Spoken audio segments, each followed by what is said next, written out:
सभी लोगों से मेरी रिक्वेस्ट है कि कृपया अपने माइक्रोफोन म्यूट कर लीजिए। सेशन स्टार्ट करने जा रहे हैं अपना। अंकित जी। हाँ जी सर। हाँ, और अपन म्यूट रखिए। जी। मैं गायत्री मंत्र स्टार्ट करने जा रहा हूँ। आप मेरे साथ अपना उद्बोधन प्रारंभ। ओम भूर्भुवः स्वः तत्सवितुर्वरेण्यं भर्गो देवस्य धीमहि धियो यो न प्रचोदयात्। Thank you everyone. आज के हमारे सरस्वती पुत्र श्री अंकित जी से मैं रिक्वेस्ट करूंगा कि अपना उद्बोधन प्रारंभ। धन्यवाद सर। आज की वेबिनार में आप सभी का स्वागत है। आज की वेबिनार में सर कुछ क्वेरीज हैं, तो मैं उन क्वेरीज को थोड़ा सा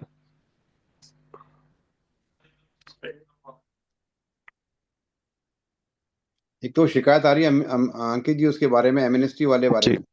जी जी जी। जो लोग डेट भर रहे हैं कुछ और ऑर्डर की डेट भर रहे हैं, निकल के आ रही है कोई डेट, नोटिस की डेट आ रही है, कहीं नोटिस की डेट लिख रहे हैं तो कुछ और आ रहा है।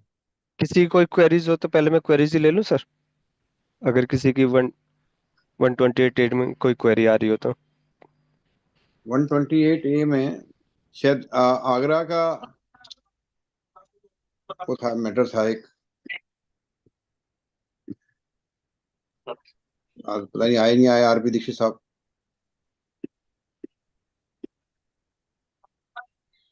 उन्होंने इस दीक्षित साहब का सर हर्षद ये था जी कि जब वो नोटिस की जो डेट है, ऑर्डर की डेट है, और जी जब जो प्रिंट आउट निकल के आ रहा है एप्लीकेशन में, उसमें करंट की प्रिंट आउट वाली डेट आ रही है, वो ऑर्डर डेट नहीं आ रही। हाँ, मेरे यहाँ से ये वो मेरे ये यहाँ था उनका क्वेश्चन। डिस्पेयर हो गया मेरे यहाँ से मैसेज। नहीं, उन्होंने मुझसे भी डिस्कस किया था सर। जी तो यही था कि जब भी वो अपने SPL02 फाइल किया इन्होंने, तो वहां ऑर्डर को ड्रैग कर दिया, ऑर्डर सिलेक्ट कर लिया, वो आगे मगा ऑर्डर के बाद जब वो प्रिंट आउट निकाल रहे हैं, तो प्रिंट आउट में जो डेट आ रही है वो करंट की आ रही है, जबकि वो आनी चाहिए ऑर्डर डेट। ऑर्डर डेट आनी चाहिए। जी।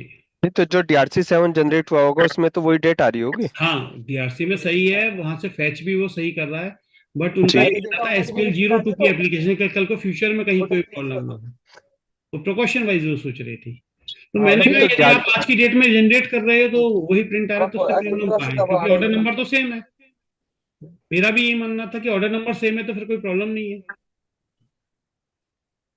मेरा भी यही कहना का था, जिस दिन प्रिंट निकाल रहे हैं ऊपर वो डेट आ जाता है। संजय सर जो बात बोल रहे हो वही हो सकता है।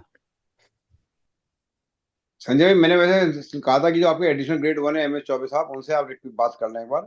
गए थे, बताया था उन्होंने, ये कहा था, जी उनको बता दिया, उन्होंने कहा आप इसको लिख के दे दो, आगे चले जाएंगे। सर एक वैसे तो अगर उसके साथ में DRC7 भी अपलोड कर देते ऑर्डर के साथ तो वो भी काफी था। नहीं, वो तो DRC7 में तो डेट सही आ ही रही है। हाँ, तो DRC तो अपलोड हो गई होगा SPL02 के साथ, जी। वहां तो वो ऑर्डर ले ही रहा है, हाँ जी हाँ जी। उसके साथ तो वो लेगा तो ही। ऑर्डर बेसिकली एक और जो थी अंकित जी, जो डिस्कशन ये है कि बहुत जगह जो ऑर्डर्स पास किए हैं अधिकारियों ने, वो हाँ जी अधिकारियों ने जब DRC07 किया तो उसमें उन्होंने पेनल्टी तो लगाई 10,000 की, बट जी। इंटरेस्ट को क्वांटिफाई नहीं किया। हाँ जी, वहां पर अमाउंट लिख दिया, मेंशन नहीं कर वहां रखी है। मेंशन नहीं किया, वहां पर उन्होंने लिख हाँ दिया जी। सेक्शन 50 के कैल अनुसार, जी, और डेट लिख दी, इस डेट से इस डेट अप्लाई से। करना है और अब जिस डेट को आज आप की जमा डेट में करेंगे जब तब से वेवर तब। एप्लीकेशन आ रही है तो उसमें कैसे वो होगा, बहुत से लोगों का ये पूछना था कि भाई जो सर क्वांटिफाई नहीं है। दरअसल में देखो सर, इंटरेस्ट की कैलकुलेशन तो चाहे वो कुछ भी हो, अमाउंट अगर नहीं मेंशन है, माफ तो पूरा ही ब्याज हो रहा है। अगर वहां पे DRC7 में लोगों का डिमांड यही अगर। था, हाँ, लोगों का ये मानना था कि यदि हमारी बड़ा है, जैसे बड़ा किसी का टर्नओवर और बड़ी ब्याज ये जी आ रहा है, जी।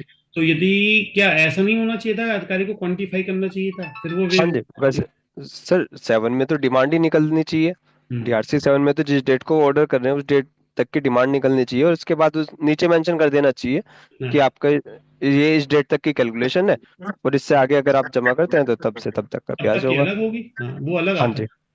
जी। लेकिन उन्होंने अगर ऑर्डर में नहीं मेंशन किया तो उसके साथ हमें एक एप्लीकेशन अलग से लगानी चाहिए कि ये इस डेट को हमारा ये ऑर्डर हुआ हुआ है, जिसमें अधिकारी ने ये इंटरेस्ट की कैलकुलेशन की है, और इसमें कैलकुलेशन के अकॉर्डिंग हमारा इतना इंटरेस्ट बैठ रहा है, और वेवर स्कीम में हम इसे अप्लाई कर रहे हैं, तो हमारा पूरा अब तक का इतना ब्याज माफ होना सेल्फ चाहिए। क्वांटिफाई, सेल्फ कैलकुलेट कर लेना उस टाइम हाँ पे। जी, सेल्फ कैलकुलेट करके एक हाँ, वो एप्लीकेशन फिगर तो मेंशन वहां करके। आएगी नहीं, फिगर तो वहां एसपीएल में आएगी तो नहीं। आएगी नहीं, जी जी मगर जी ये जी। अपने साथ एक लेटर साथ ही साथ उसमें अटैच कर दे हाँ जी। हाँ जी। कि उस तारीख तक लगभग लगभग ये ब्याज बन रही थी, नहीं, तो आज की इसके डेट अंदर तक, क्वांटिफाई जिस नहीं डेट तक किया जमा कर रहे हैं, है। जिस डेट तक वो DRC 3 जमा कर रहे हैं उस डेट तक, चाहे अगर आज की डेट में भी जमा कर रहे हैं, बहुत हाँ। से ऐसे भी है ना जिसमें ऑर्डर है उन्होंने जमा नहीं किया अभी तक, तो वो वहां आज तक पर का भी फिर वही कैलकुलेट कर करना लें, पड़े, वो आज तक आज का तक का कैलकुलेट कैलकुलेट करके। कर लें, और जिसने जी। DRC03 अब तक किया तब तक का कर लें। हाँ जी, वो तब तक का कैलकुलेट करना। हम्म। अंकित सर, ये पीके सर कोई हैं, पीके जी, उन्होंने अपना जी हैंड जी किया हुआ है। जी सर, जी बताइए सर। पीके जी, अपने आप अपना अनम्यूट कर रखा है आपने क्या? अपना वीडियो जी भी सर, आप, जी सर। हाँ, हाँ वीडियो सर, भी कर मेरे लीजिए, ऑन वीडियो भी ऑन कर लीजिए, दिखाई दें।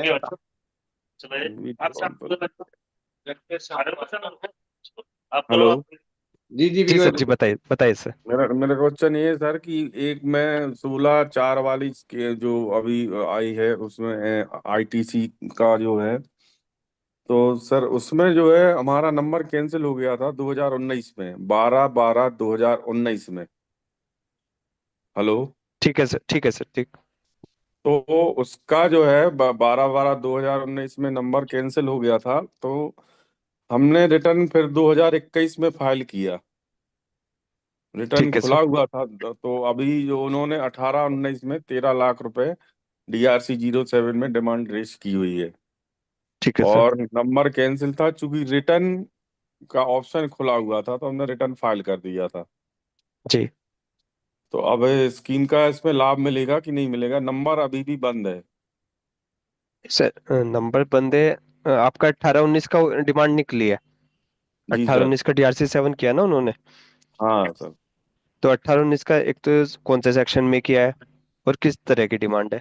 16/4 में उन्होंने यही बताया है कि आपने टाइम लिमिट डिले जो है। रिटर्न। हाँ, उसके बाद में ITC क्लेम किया है, इसलिए आपको बेनिफिट नहीं मिलेगा। नहीं नहीं मुरली जी, ये बताइए, आपका जो रिटर्न कैंसिल किया, वो रजिस्ट्रेशन कैंसिल किया, वो नॉन फाइलिंग ऑफ रिटर्न पे किया है? नहीं नहीं नहीं नहीं नहीं रजिस्ट्रेशन नहीं नहीं। रजिस्ट्रेशन की ग्राउंड क्या लिया है नॉन फाइलिंग की? हाँ, नॉन फाइलिंग कैंसिलेशन रिटर्न की। पे किया था। नॉन फाइलिंग पे किया आपने, तब तक के जब तक के ड्यू थे आपने सारे रिटर्न फाइल कर दिए? जी सर, कर दिए। उसके बाद आपने रेक्टिफिकेशन एप्लीकेशन लगाई अभी लगा रहा रिवोकेशन हूँ, के तो लिए? ये समझ में नहीं आ रहा कि सर उसका 18-19 का लाभ मिलेगा कि नहीं मिलेगा। सर, इसके अंदर आया है रिवोकेशन एप्लीकेशन लगाया, जिस दिन आपका रजिस्ट्रेशन हो जाता है उसके 30 दिन तक के अंदर आप सारे रिटर्न फाइल कर देते, बाकी के भी पेंडिंग। लेकिन सर अब वो नंबर बंद हुए बहुत दिन हो गए थे, तो वो चालू नहीं हो पा रहा था। सर, तो अब सर, इनका तो तारीख से आप करें ना। 2021 का ऑर्डर हुआ हुआ है ना सर? संजय सर, इनका तो ऑर्डर ही 2021 का कैंसिलेशन का हुआ हुआ है। नहीं तो अधिकारी नहीं तो आज की डेट में जब रिवोक करेगा, क्योंकि अभी तक इन्होंने रिवोकेशन एप्लीकेशन भी नहीं करी है, या तो बीच में नहीं करी एमनेस्टी ना भी तो सर। आई, एमनेस्टी भी तो आई थी ना बीच में, हम्म, बीच मैं में मेरा एमनेस्टी भी तो आई थी ना क्वेश्चन रिवोकेशन के लिए।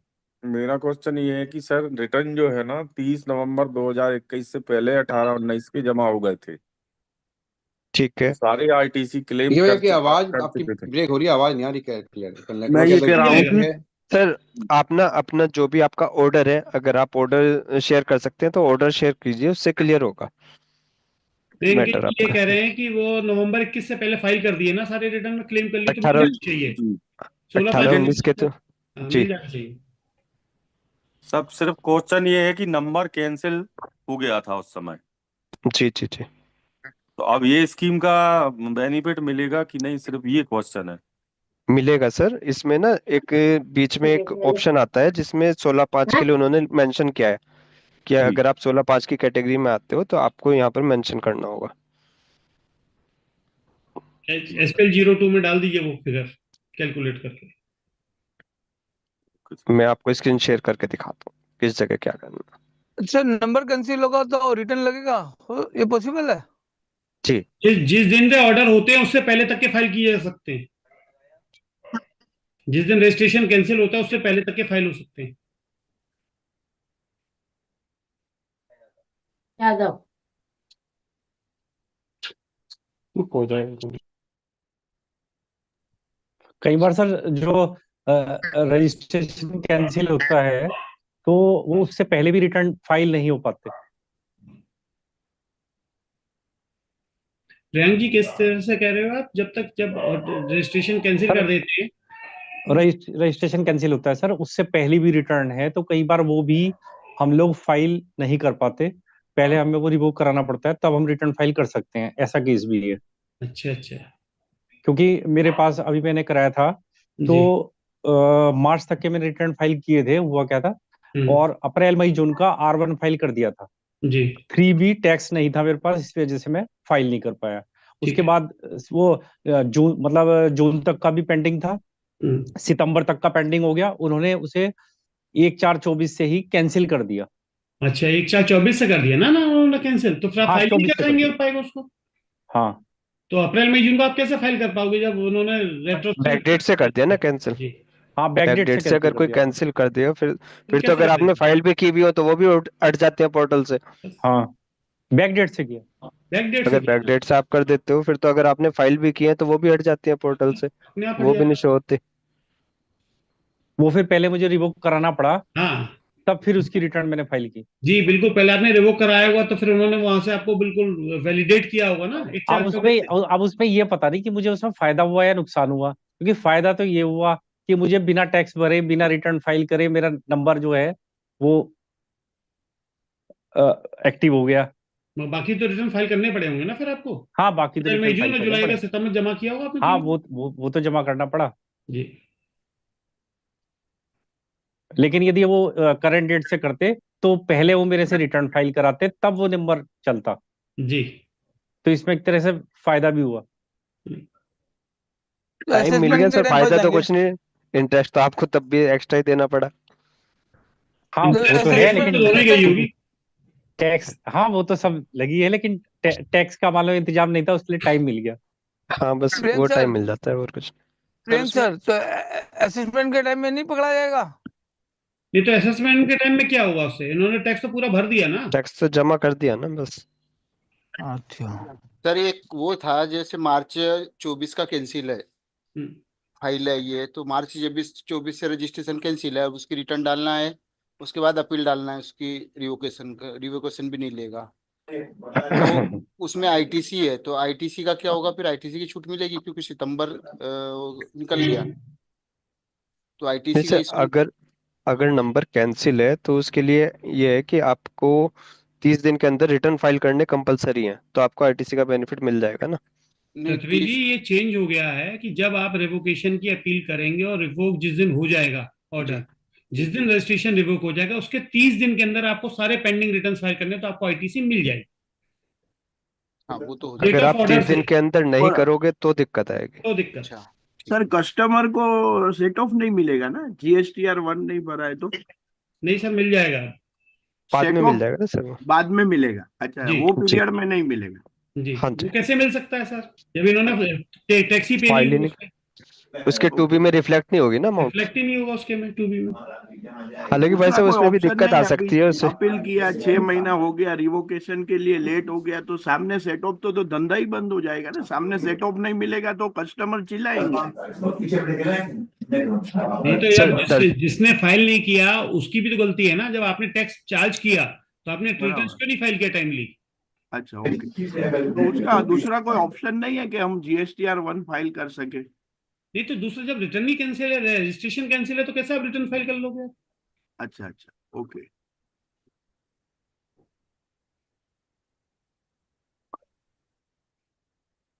अंकित सर, जी सर जी। एक क्वेश्चन है। सामने वाली पार्टी ने अपना GST रिटर्न लगा दिया अप टू डेट, और जी जो मैं था, सपोज करो कि मेरे को कोई बिल को वो कर दिया, नहीं लेना है, तो उस समय क्या परिस्थिति होगी रिटर्न में सामने वाले पर? नहीं, दोबारा रिपीट करो क्वेश्चन, आपका क्वेश्चन। मेरे क्या है कि समझ लो जिस पार्टी से मैं माल खरीद रहा हूँ उसने GSTR 1 हम्म और सब अप टू डेट टाइम से 11 तारीख को लगा दिया। हम्म अब मेरे को अपना रिटर्न तैयार करना था, तो हम्म बिल एक्सेप्ट रिजेक्ट और जो करना था ना, तो मैंने एक बिल को रिजेक्ट हम्म, कर दिया उसमें। ठीक उस है। समय उस पार्टी के साथ क्या परिस्थिति होगी? सर आपके रिजेक्ट करने से उसकी सेल पे फर्क पड़ जाएगा ना। तो उसका तो रिटर्न लग गया ऑलरेडी। उसको नहीं, रिटर्न तो R1 तो चली गई, 3B की लाइबिलिटी लेकिन कम हो जाएगी 3B उसकी। की लाइबिलिटी कम हो जाएगी ना उसकी। तो ये भी एक कॉम्प्लिकेशन है ना। नहीं, व्यापारी को कॉम्प्लिकेशन कॉम्प्लिकेशन नहीं नहीं है, है, वो फिर मगर ये दोबारा फीड करना पड़ेगा उससे। मगर एक बात आप बता दीजिए बोथरा जी, यदि उसने साबित कर दिया कि रिटर्न आपने फाइल की है, वो आपको उसने माल बेचा है, अगर आपने जानबूझ के रिजेक्ट किया तो डिपार्टमेंट आपको पेनल्टी लगा देगा। हाँ, ये भी हो सकता है, ठीक बात है। हाँ, यदि आपने वास्तव में उससे माल खरीदा है और माल आपके पास प्राप्त हुआ है और आप IAMS पे जाकर उसको रिजेक्ट करते हैं, तो रॉन्ग डिक्लेरेशन आ जाएगा, वो आपको पेनल्टी लग सकती है उस चीज की। हाँ, ऐसे ही हुआ एक आदमी के साथ।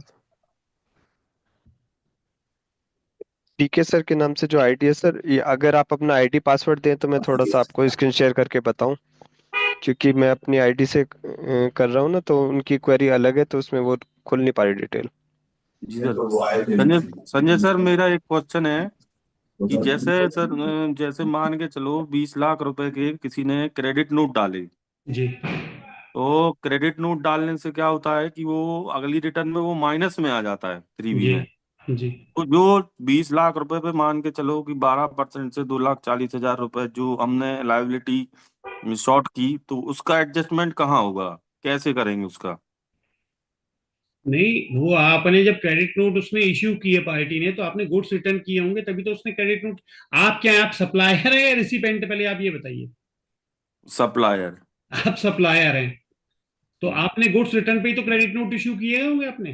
हाँ जी सर। ठीक है, तो जी आपके पास जब आपने क्रेडिट नोट जिस साल में इश्यू किए हैं, तो जी। उतनी आपकी कम हो जाएगी ना लाइबिलिटी। अब आप कह रहे वो हो उस महीने की में उतनी सेल नहीं जितने की आपको घटाना है, जी तो शायद इस बार से ये प्रोविजन शुरू हो गई कि वो नेगेटिव लाइबिलिटी भी ले रहा है। जी जी सर, वही पूछ रहा हूँ कि वो तो ले जैसे रहा दो है इस लाख साल, इस बार ले रहा है, तो जितनी लाइबिलिटी है अपनी माइनस में कर दीजिएगा पूरी। सपोज आपकी इस महीने की 17 लाख रुपए की है और 20 जी लाख के क्रेडिट नोट है आपके पास, जी। तो 3 लाख रुपए माइनस में कर दीजिए, वो अगले से और एडजस्ट हो जाएंगे। वो मान के चलो सर, वो IGST में थे और ये CGST SGST में है, तो वो कैसे होगा? तो फिर इस वो इस महीने इस महीने की सेल्स CGST SGST में है, जी। और जो क्रेडिट नोट है वो IGST के हैं। तो सर मैं तो आपको ये एडवाइस दूंगा कि CGST और रजिस्ट्री अभी पे करिए, जब भी आपकी IGST की सेल होगी उसी से जी। एडजस्ट करिएगा। और मान के चलो सर IGST की होना नहीं है दोबारा, फिर क्या होगा? रिफंड रिफंड रिफंड के लिए अप्लाई करना पड़ेगा? तो फिर आपने उधर जमा करा होगा, आपने पहले जमा किया, तो आप इस आधार पर दिखाइए, यदि आपका फर्दर आपको नहीं है तो। आपने तब IGST जमा किया होगा ना, जी अगर वो सर। IGST की सेल आपकी उतनी कम हो गई, जी। तो आप पहले से ही कैसे डिटरमाइन कर ले रहे हो कि फ्यूचर में कभी भी आपकी IGST की सेल होगी ही नहीं? नहीं, एक बात मतलब बहुत नहीं, कम देखिए होती वो है। बात तो सही है, आप अपने टैक्स पर्पस को सोच रहे होगे। अभी मैं नहीं लगता कि शायद क्रेडिट नोट में जो एडजस्टमेंट है उससे शायद आउटपुट लायबिलिटी एडजस्ट हो जाए। अंकित जी आप बताइए। तो सर सर ये एक दरअसल बात में बताइए अब सर, जैसे निगेटिव जैसे लाइबिलिटी का ऑप्शन तो ओपन हो गया है 3B में, तो हम्म क्योंकि पहले R1 में भी नहीं हो पाती थी निगेटिव का, तो हम्म बाद में R1 में उन्होंने ऐड कर दिया था, तो R1 में डिटेल शो होने लगी थी। अब उसके बाद क्या हुआ, R1 से जब 3B में डाटा कैरी होके आता था, तो वहां पे वो माइनस लाइबिलिटी नहीं उठाता था, जब तक पॉजिटिव रहती थी तो पॉजिटिव उठाता था। अब लास्ट मंथ से उसने निगेटिव उठाना भी शुरू कर दिया है। निगेटिव लाइबिलिटी में अगर आपकी जैसे आई की लाइबिलिटी है और वो माइनस आ रही है, तो जहां तक मैं समझता हूँ वो निगेटिव लाइबिलिटी में पड़ा रहेगा, निगेटिव लेजर में, और जब भी एग्जैक्टली, आपका IGST होगा वो वहां से उसको एडजस्ट कर लेगा। वही मैं कह रहा हूँ, CGST IGST तो एडजस्ट नहीं हो सकता उससे। नहीं, उससे करंट का लाइबिलिटी पॉजिटिव आपकी जो खुद। हमारा है वो नहीं हो सकता। जी तो सर ये मतलब आगे जाके सेल होगी तभी एडजस्ट होगा, जी ऐसे नहीं जी होगा? जी ऐसे नहीं नहीं होगा? सर, जी। जब भी आपकी IGST की लाइबिलिटी कहीं भी क्रिएट होगी तो वो उस लाइबिलिटी से एडजस्ट होता रहेगा। या इन फ्यूचर अंकित जी ये माना जा सकता है कि जब आप एनुअल फाइल करेंगे तो जी उतनी आप लेस करके आप फिर उस टाइम हो सकता है कि आप वो करें, क्योंकि गुड्स तो रिटर्न हो गया ना इनका। सर, सेल्स भले ही रिटर्न हो गुड्स गया। रिटर्न हो गया होगा, लेकिन जो आपका लेजर है वो तो आपका 3B से ही कैरी करेगा ना, आपके एनुअल रिटर्न से या किसी चीज से कैसे उसको आप एडजस्टमेंट नहीं, दोगे? तब तो फिर उसमें एडजस्टमेंट में लेस उतनी IGST की सेल कम दिखाएंगे ना ये अपनी, जो पहले गई 3B में। अच्छा, अब तो जैसे R1 से 3B क्रिएट होती है, तो जी जैसे नेगेटिव जाएगी इन्हें नेगेटिव ही सबमिट करनी पड़ेगी, ये क्रेडिट नोट नेगेटिव ही छिपा नहीं सबमिट सकते। करना, क्योंकि सर उसमें फिर 3B और R1 में मिसमैच आएगा हाँ जी, अगर हाँ हम जी, हाँ उसको जी, लेस करते हैं तो जी। उसके फिर नोटिस रिटर्न क्रिएट होगा उसका। रिटर्न तो आपको ऐसे ही फाइल करनी पड़ेगी, नेगेटिव शो करते हुए। फिलहाल लायबिलिटी आपको CS की पे करनी पड़ेगी, नेगेटिव आपका लेजर में बैलेंस चलती रहेगी।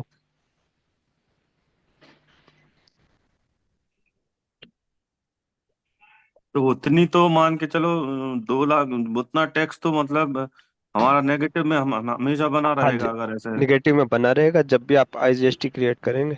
देखिए, जब आप बताइए, जब आप बता रहे हो 20 लाख रुपए का गुड्स रिटर्न है, तो इस मतलब आपका टर्नओवर तो अच्छा खासा होगा ना सर। जी सर, जी सर, तो जी फिर सर। अब वही है, तो अब फिर अब ये तो आपको देखना पड़ेगा किसी ना किसी तरीके से कि वो आपकी IGST सेल जरूर हो, क्योंकि ये प्रैक्टिकल प्रॉब्लम रहेगी आपकी, क्योंकि वो 3B से कैरी होगा, तो यहाँ की जो नेगेटिव है, तो ये तो थोड़ी प्रॉब्लम रहेगी। जी सर, और सर इसमें टाइम लिमिट भी है कि अगले 30 नवंबर तक करना है इसको एडजस्ट, की कभी भी कर सकते हैं इसको? नहीं, इसमें एडजस्टमेंट क्या, आपका तो आ गया ना, क्रेडिट नोट इश्यू हो चुकी है ना, फिर आप टाइम लिमिट क्या रखे, वो तो आपके एडजस्टमेंट कैरी फॉरवर्ड होता रहेगा आपके लेजर में नेगेटिव लायबिलिटी रजिस्टर में। जब तक सेल होगी तब आप उसको वहां से एडजस्ट कर सकते हैं, वो तो आप वहां दिख रहा होगा ना सर। जी जी सर। मतलब गरिमा व्यापारी को का ये सवाल मतलब अलर्ट रहना होगा कि इसको जीरो लाने की कोशिश रखना हमेशा, माइनस में रह के परेशान नहीं रहेगा वो लास्ट में। नहीं, गरिमा बेटे मतलब का ये भी सवाल तो है। देखना है ना कि आपको उसी टाइम ये कर लेना चाहिए था ना, जब हम्म आपके पास गुड्स रिटर्न की महसूस पता चल दिया, या जबकि आपके व्यापारी ने आपको माल बेच दिया, तो हम्म ये पता चल गया होगा ना 20 लाख रुपए का, जो यदि आदमी गुड्स वापस करता है तो उसने जब भी परचेज करी होगी, तो बहुत 1 10 दिन 15 दिन के अंदर कर लिया होगा, तो उसी उसी पीरियड में कर देना चाहिए था। संजय भाई, इसका बिटिया का एक सवाल है, कुछ मेरे ख्याल से बार बार वो कर रही है, अनम्यूट कर रही है। Sharma sir, thank you. नहीं नहीं, मतलब मैं कंटिन्यू होने का वेट कर रही थी। जी गर्मा जी। नहीं, संजय सर आप भी बताइएगा, मैंने अंकित सर से तो एक बार पूछा था ये चीज।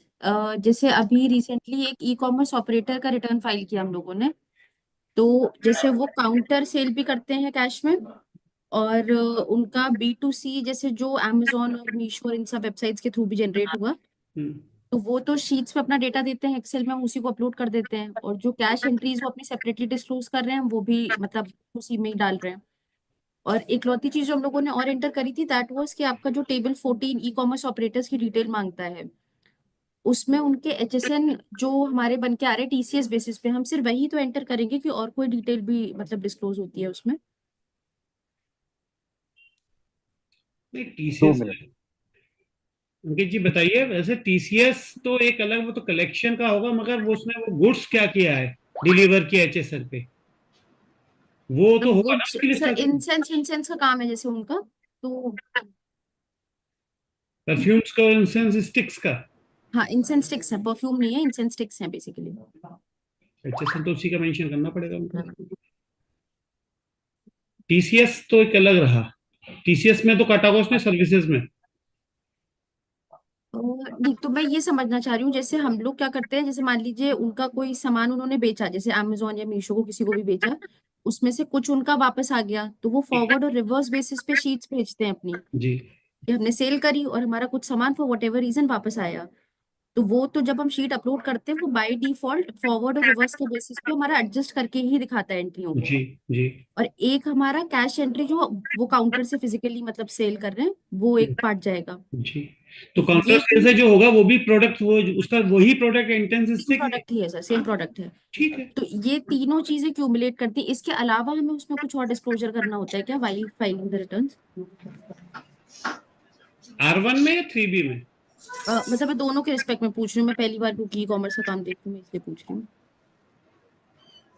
उसके अंदर तो डिक्लेयर, तो देखिए वो तो अलग अलग, जो टेबल नंबर 14 के अंदर जो उनकी आउटवर्ड सप्लाई वही दी जाती है सिंपली। उसमें सिर्फ 14 में हम उनके हाँ, HSN और वो उसके आप एक बेसिस पे काम करना डिस्क्लोज। गर्मा मैम, एक बार आप मुझे दिखा देना, मुझे और अंकित जी को उस पर ठीक दिखा देना स्क्रीन पे। ठीक है सर, ठीक है। ठीक है, उससे हाँ। दिखा के बेटर चीज समझ 14 में तो HSN नहीं जाते ना उसमें, 14 में तो उसकी डिटेल टर्नओवर जाती है, जाता है, सिर्फ टर्नओवर जाता इतनी टर्नओवर है, इतना वो तो नहीं, सिर्फ जैसे उसी मैंने से ये मैच चीज होती है। पूछी थी कि जैसे अगर मैं साइबर फॉक्स यूज कर रही हूँ, उसमें एक शीट बनकर आती है जिसमें मैम हम क्योंकि मैं सॉफ्टवेयर से नहीं करता, इसलिए मैंने आपसे कहा था कि वो मैनुअली फीड करना पड़ेगा। जी मैनुअल जी ज्यादा जी क्या नहीं नहीं वो मैनुअल ज्यादा मैन्युअली इजी फीड किया रहता है तो वो वाला, क्योंकि वो क्योंकि अब अगर आप सॉफ्टवेयर में चलता नहीं सॉफ्टवेयर है से अभी करेंगे उसमें। ना, सॉफ्टवेयर में वो सारी डिटेल मांगता है तभी फीड कर पाता है सॉफ्टवेयर।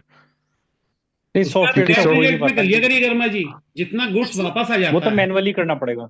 आप नहीं, मैनुअली होता है वो तो। मैनुअल शीट बना लिया करिए, जो ऑनलाइन ऑपरेटर करते हैं, जितना आपने बेचा, जितना गुड्स रिटर्न होके आ गया, जो नेट बचा, उसको आप वो ऑर्डर तो सप्लाई में दिखाया करिए, केवल मैनुअली उसको करो आप, वो ज्यादा वो है। अच्छा नहीं सर, अच्छा वो तो सही चला जाता है। सिर्फ जो टीसीएस की डिटेल जाती है ना, जो नया कॉलम है ई कॉमर्स ऑपरेटर के जी लिए, हाँ सिर्फ वो मैनुअल फीड करना पड़ता है। बाकी तो आपकी जो सेल है वो आपकी बिल्कुल सही चली जाएगी सॉफ्टवेयर के थ्रू, क्योंकि उसमें आपको स्टेट वाइज एक एक स्टेट फीड नहीं करना पड़ता। वो तो वो उठा आपके लेता है। सॉफ्टवेयर से जैसे वो सारे उसमें उठा लेता है। अंकित जी एक चीज मुझे ये बताइएगा, उसमें जो फॉरवर्ड और रिवर्स से बना रहे हैं वो इसी जी चीज का डिक्लेरेशन तो है कि फॉरवर्ड में basically whatever we sold and reverse में वट जी एवर वी गॉट बैक। तो हाँ नेट जी। चाह रहा वो हूँ फिर ना, नेट वैल्यू आती है उसमें उठ नेट के वैल्यू भी कि जाएगी। आपकी नेट सेल इतनी है, इस अच्छा स्टेट के लिए इतनी सेल है नेट। ठीक है ओके तो वो आप जैसे आप टीसीएस की रिटर्न भी फाइल करते हैं ना, जब आप टीसीएस एक्सेप्ट करते हैं तो वहां हम्म पर भी दोनों अमाउंट शो करता है कि आपने इतनी सेल की, इतना आपका हाँ रिटर्न हुआ, नेट सेल इतना है, और उसी हम्म पर ही टीसीएस करता है नेट अमाउंट पे बिल्कुल। ठीक है मैं पूछूंगी उसका आपसे। ही। कोई नहीं। Thank you.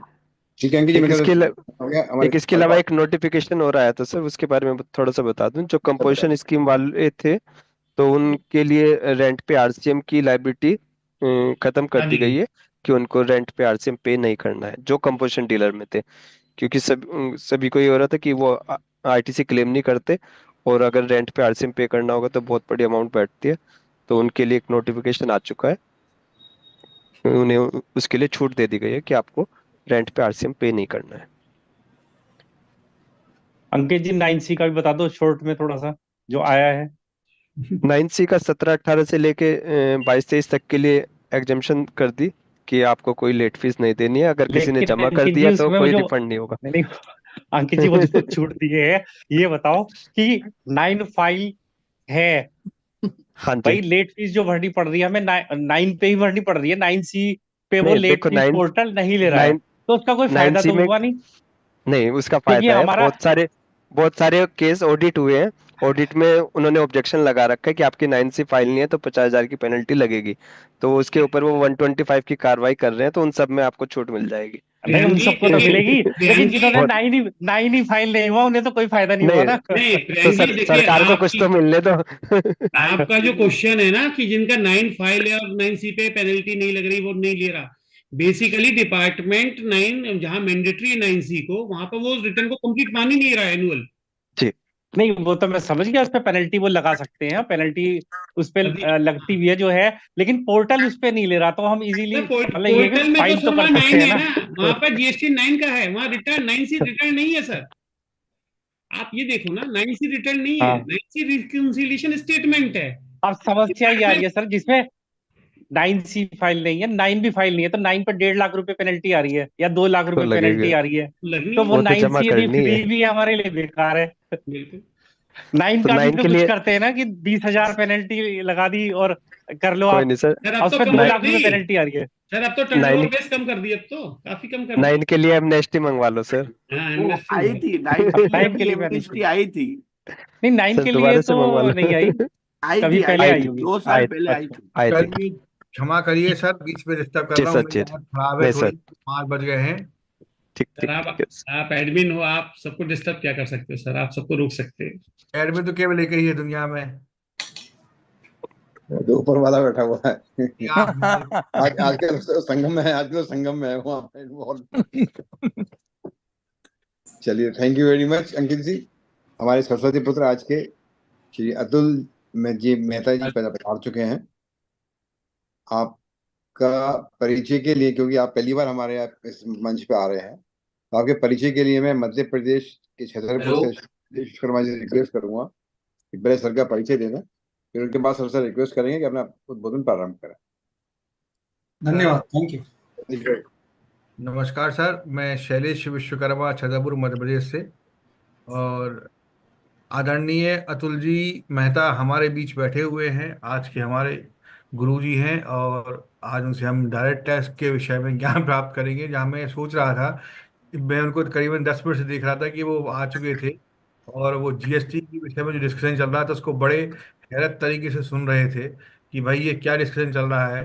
तो आदरणीय, आपको पता होगा कि जीएसटी जो जलेबी जो है सीधा है सर, इसमें कोई भी गन्ने जैसी गांठ नहीं है और बड़ा प्यारा है। हम लोग 24 घंटे में अगर बात करने के लिए टाइम दिया जाए तो 24 घंटे जितने बंधुवर बैठे हुए हैं, लगभग 35 लोग बैठे हुए हैं, ये 35 लोग बराबर 24 घंटे बराबर बात कर सकते हैं बिना खाए पिए, बिना कहीं जाए, क्योंकि इतना महत्वपूर्ण विषय है और इसमें इतने पैच इतने लूप पोल है कि हम लोग उसको भरते भरते हैं, पता चलता है कि चालू आ गया है।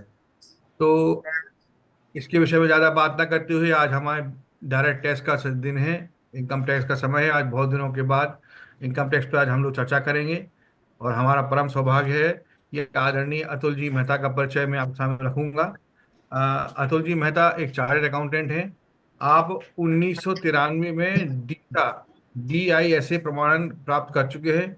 मुंबई विश्वविद्यालय से आप वाणिज्य स्नातक हो चुके हैं। आप 1993 से ही पेशेवर चार्टर्ड अकाउंटेंट हैं। ठाणे के भयंदर में रहने वाले मोहिता जी प्रत्यक्ष और अप्रत्यक्ष रूप करों के क्षेत्र में विशेषज्ञ हैं, जिसमें विशेष रूप से आप प्रत्यक्ष कराधान पर आप बहुत ध्यान देते हैं। पिछले 15 वर्षों से पीयर रिव्यू ऑडिटर हैं। सर थोड़ा इसके विषय में बताइए, पीयर रिव्यू ऑडिटर क्या कहलाता है, जब मैं आप अपना उद्घाटन चालू करेंगे। श्री मेहता जी प्रत्यक्ष करों के विषय में एक प्रतिष्ठित वक्ता हैं। आप विभिन्न मंचों पर चार्टर्ड अकाउंटेंट के संविधाओं को सदस्यों को संबोधित करते हैं, जिसमें ICIWIRC की वसई शाखा, भयंदर की CPE स्टडी सर्किल और जैन चार्टर्ड अकाउंटेंट फेडरेशन आदि शामिल हैं। इसके अलावा आप नियमित रूप से Chandrabhan Sharma college of arts science and commerce और श्री जी क्लासेज जैसे प्रमुख शैक्षिक संस्थानों पर जो छात्र पढ़ते हैं उनको प्रत्यक्ष कर पर व्याख्यान देते हैं। आप चार्टर्ड अकाउंटेंट फेडरेशन के मीरा भयंदर चैप्टर के पूर्व अध्यक्ष के रूप में भी काम कर चुके हैं। ये तो महोदय का परिचय था जो मैंने आपके सामने रखा। आप सर से निवेदन है कि वो अपना आज डायरेक्ट टेस्ट के विषय में जो उद्बोधन है वो प्रारंभ करें। आदरणीय Atul ji Mehta. Good evening all. First of Yes, all, I thank you very much to the Uttar Pradesh Kar Adhivakta Sangathan to give me this opportunity to address all of you. Particularly, I am very much thankful to the Advocate Harsh ji, Deepak ji, as well as Chartered Accountant Nihal ji to give me this opportunity to introduce on this platform. मैं सुशील जी का भी बहुत शैलेश जी का भी बहुत आभारी हूँ जिसने मेरे बारे में ब्रीफ इंट्रोडक्शन दिया है। सर आज का अपना विषय है कि planning under income tax for the salary income. और जैसे शैलेश जी आपने बताया कि ये पीयर रिव्यू क्या होता है, तो पीयर रिव्यू बोर्ड है हमारे इंस्टीट्यूट का, जो हम पीयर रिव्यूअर रहते हैं। जैसे हम ऑडिटर के ऑडिटर है, जो चार्टर्ड अकाउंटेंट जो भी काम करते हैं कॉर्पोरेट लेवल पे काम करते हैं, तो वो काम उन्होंने सही किया है, उन्होंने डॉक्यूमेंटेशन किया है नहीं किया है, उनकी कोई काम में क्षति है या नहीं है, वो हमें देख के हमारे इंस्टीट्यूट को हमें एक रिपोर्ट देना पड़ता है। तो we are the auditor of auditors, so that is covered under the peer review. जैसे सरकार में सर ईडी काम करती है वैसा आप यहाँ ऑडिटर्स के लिए काम करते हैं। हाँ, we are playing the role of ED indirectly. Yes, sir. But that is a basically aim to maintain the standard of our institute. That is a basic purpose. ये पर्पस ये नहीं है कि we are acting as a ED, but to maintain the standard, the quality of the work that is required in a professional capacity. Otherwise कोई भी बंदा आज कुछ भी काम कर लेगा, कुछ भी सर्टिफिकेशन दे देगा तो उसकी वैल्यू नहीं रहती है। Because the in general public are trusting us like anything. They are valuing our audit report, our signing, they are treating as a gold. कि आज अतुल भाई ने एक ऑडिट रिपोर्ट साइन कर दिया तो as good as there is no mistake into it. So that is a high value in the eye of the public, in general public. So in order to maintain that dignity, our institute has formed the peer review board. तो शैलेश जी आज हम चालू करते हैं अपने आज के विषय से, planning tax planning under the head of salary income today. So this session will be interactive session. आप लोग प्रश्न सवाल जवाब कर सकते हैं, कोई प्रश्न नहीं है, कभी भी आप लोग के मुझे प्रश्न पूछ सकते हैं। तो ना basically we see that in a general meaning, what is the meaning salary? Salary का जनरल मतलब क्या होता है? एक पगारदार इंसान, अपने एम्प्लॉय से एक पगार मिलता है। आपको लगता है कि जितनी भी रिसीट्स है can be treat as salary? Example, दिहाड़ी को अगर दिहाड़ी मजदूरी मिलती है, क्या हम उसे सैलरी कह सकते हैं? या there must be a relation of contractual relation of employer and employee in order to justify the salary income. तो जब एक इंसान को अपने एम्प्लॉयर से सैलरी मिलती है तब हम कह सकते हैं कि यह सैलरी इनकम में क्वालिफाई होगा under the income tax act. In general, we might give the different color to it, but as far as income tax is concerned, there must be employer-employee relation must exist to justify the salary income. Otherwise, it may fall into the income from other sources. So, before going to the tax planning, just we see that okay, what is the definition of a salary under the Income Tax Act? Section 17, subsection 1 define that okay, salary is all kind of the amount received by the employee from his employer.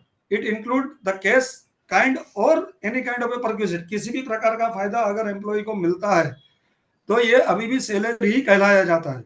मान लो कि driver के साथ गाड़ी दी गई है employ को, तो that will be fall into the category of a salary. तो there is a basic definition of a salary. Now we further move कि क्या क्या चीजें सैलरी में टैक्सेबल है. तो उसके लिए सेक्शन 15 बताता है, जैसे बेसिक सैलरी है, डीए डियरनेस अलाउंस है, बाद में एडवांस सैलरी है, एरियर ऑफ सैलरी है, फीस और कमीशन है, profit in leave of salary है. बट जैसे रेम्यूनरेशन टू पार्टनर है, that will not come into this picture. It will B cover under the business income head and not into the salary head, because it is a different section give the provision under the business income. और we can say अगर कोई और technical fees भी इनको मिलती है तो वो भी सैलरी के हेड में आती है. ना भी फर्दर गो, हम लोग वापस आगे बढ़ेंगे कि हमें प्लानिंग की क्यों जरूरत है, हमें टैक्स प्लानिंग क्यों करना जरूरी है, कि आज की डेट में हमें टैक्स प्लानिंग क्यों करना जरूरी है. तो सिंपल रीजन है कि आज की डेट में हमें टैक्स प्लानिंग इसलिए करना जरूरी है कि there is a difference in a tax slab, income slab as well as tax rate into the new regime as well as old regime. तो हमें टैक्स प्लानिंग की जरूरत इसके लिए है कि हम टैक्स प्लानिंग करके हम कुछ अपना पैसा बचाए, कुछ अपनी सेविंग बढ़ाए, कुछ हमें फाइनेंशियल स्टेबिलिटी मिले. इसके लिए हमें टैक्स प्लानिंग की जरूरत है. तो टैक्स प्लानिंग के लिए काफी अलग अलग चीजें हैं कि जिस तरह हम उसको देख सकते हैं कि पहले और आज के डेट में टैक्स रेट में काफी फर्क है. तो पहले मैं आपको टैक्स रेट बताता हूं कि new regime as well as old regime में टैक्स में क्या क्या डिफरेंस है. तो न्यू रेजिम में टैक्स रेट है slab rate as well as tax rate. आपको मैं बताता हूं सेक्शन 115 BSE में न्यू रेजिम में up to 3 lakh there is no tax. From 3 lakh to 7 lakh 5% above the 3 lakhs. From 7 lakh to 10 lakh 20,000 plus 10% above 7 lakh. 10 lakh and 10 to 12 lakh 50,000 plus 15% above 10 lakh. 12 lakh to 15 lakh 80,000 plus 20% above 12 lakh. 15 lakh and above 1 lakh 40,000 plus 30% above 15 lakh plus surcharge plus higher education extra. As well as under the new regime, for the standard deduction we have 75,000 as compared to the standard deduction of a 50,000 old regime. Here we can save some money on account of additional standard deduction of 25,000 rupees. Further we'll go to the old regime. What is the old regime tax rate? Up to 2,50,000 there is a nil tax. 2,50,000 to 5 lakh 5%. Above 2,50,000 5 lakh to 10 lakh 12,500 plus 20% above 5 lakh and 10 lakh above 1,12,500 plus 30% above 10 lakh rupees. Here also we have tax rebate under section 87A. Under the old regime we have a tax saving of 12,500 in case of a employee who doesn't have a income below 5 lakh. And in case of the new regime we have get 25,000 rupees tax benefit, tax rebate under section 87 है. तो हमें 7 लाख तक हमें कोई tax नहीं भरना पड़ता है कि 25,000 का हमें टैक्स रिबेट मिलता है. नाउ अभी ये हमारा क्वेश्चन आता है कि टैक्स प्लानिंग. तो टैक्स प्लानिंग के लिए पहले ओल्ड रेजिम में क्या क्या अवेलेबल था और न्यू रेजिम में क्या क्या अवेलेबल है या नहीं अवेलेबल है, वो हम उसकी चर्चा करेंगे. फिर भी आपको किसी को कोई प्रश्न है तो आप पूछ सकते हैं, otherwise I will move ahead. Sir एक क्वेरी थी सर. हाँ सर, एक MBBS का स्टूडेंट MD का स्टूडेंट है, MBBS पूरी हो चुकी है, तो उनको ना एक स्कॉलरशिप मिलती है. हाँ MD के स्टूडेंट्स को. तो इस स्कॉलरशिप को वो एग्जम्पशन क्लेम करना चाहते हैं, तो वो उसको कैसे कर सकते हैं? क्योंकि जो उनको TDS कटता है वो 192 में कटता है. हाँ. तो जैसे हम फीड करते हैं तो वहां पर प्रॉब्लम आती है उसको. नहीं सर, वो बेसिकली वो स्कॉलरशिप है, इन एक्ट में क्लियर कट बताया है कि वो सैलरी में नहीं आएगा. उनके मींस एम्प्लॉयर उसको सेक्शन 192 में क्यों काटते हैं पता नहीं, but it is a basically it is a income from other sources. वो एग्जाम्प्ट भी नहीं होगा। तो उनके जी जो टीडीएस कटता है जब, तो वो गलत तरीके से काटते हैं। कायदे में एकदम क्लियरली लिखा है कि ये जो स्कॉलरशिप वगैरह कुछ भी, जैसा मैंने पहले ही बताया कि जैसे दिहाड़ी को मजदूरी मिलता है, बराबर है, so everything is not covered under the salary head. तो this particular instance that you had given here, in case में उनको इनकम फ्रॉम अदर सोर्सेज में ही ट्रीट होता है, वो सैलरी इनकम में नहीं आता है, बट उनके एम्प्लॉयर गलत से उसको सेक्शन 192 में टीडीएस काटते हैं। सर इसलिए वो प्रोफेशनल फी नहीं मान सकते, क्योंकि जो वो ड्यूटीज देते हैं उसके अगेंस्ट में उनको जो ये मिलता है नहीं, उसको प्रोफेशनल फ्री ट्रीट नहीं कर सकते, क्योंकि प्रोफेशनल फी इसमें क्लेम ट्रीट कर करने लें के लिए भी सर हमको प्रोफेशनल फी ट्रीट करने के, एक मिनट, उनको प्रोफेशनल फी ट्रीट करने के लिए भी पहले उनको डिग्री चाहिए, प्रैक्टिस की डिग्री चाहिए। जैसे हम चार्टर्ड अकाउंटेंट है, once I am qualified as a member does not permit me to practice unless I take the COP certificate of practice. नहीं लेता हूं तब तक मैं प्रैक्टिस नहीं कर सकता हूं, तब तक मुझे जो कोई पैसा मिलता है वो मेरा इनकम फ्रॉम अदर सोर्स से गिना जाएगा। Once I will get a degree of COP then I can practice as chartered accountant. So there is a difference.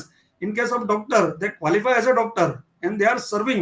वो कहते हैं हमको 1-2 साल, जैसे हमको आर्टिकलशिप करना पड़ता है, हमको 2 साल ऐसे उसे रेजिडेंट मेडिकल ऑफिसर काम करना पड़ता है। तो ड्यूरिंग दैट पीरियड उनको जो भी वो कंपनसेशन मिलता है, वो कंपनसेशन है actually, it is not a salary. तो सर यदि वो कॉम्पेंसेशन है तो उनकी सर्विसेज के अगेंस्ट में तो फिर वो इनकम का पार्ट ही नहीं होना चाहिए। नहीं, इनकम का पार्ट यदि नहीं होना कंपेंसेशन मान रहे हैं तो, बट वो स्पेसिफिक एग्जाम्पशन किधर भी एक्ट में दिया नहीं गया, सेक्शन 10 में किधर भी एग्जाम्पशन नहीं दी गया। नहीं दिया गया सर वो 1016 में कवर करना चाहते हैं, क्योंकि 1016 में उसमें दिया हुआ है कि अगर कोई इस तरह की स्कॉलरशिप है तो एग्जाम्प्ट है। 1016 जी मैं एक बार चेक कर लेता हूँ सर, आपको मैं इंडिविजुअली आपको मैं बता दूंगा। अगर 1016 में पर्टिकुलर आइटम कवर होती है तो मैं आपको जी सर, जी पर्सनली का नंबर लेके मैं आपको इंटीमेट कर देता हूँ weather it is covered under section 1016 और नॉट।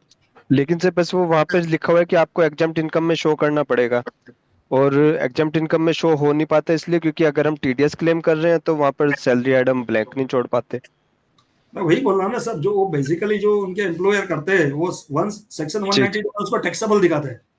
हाँ जी, बेसिकली जो सोर्स है, source itself is it is a taxable, तो subsequently doesn't permit me to treat it as a exempt income.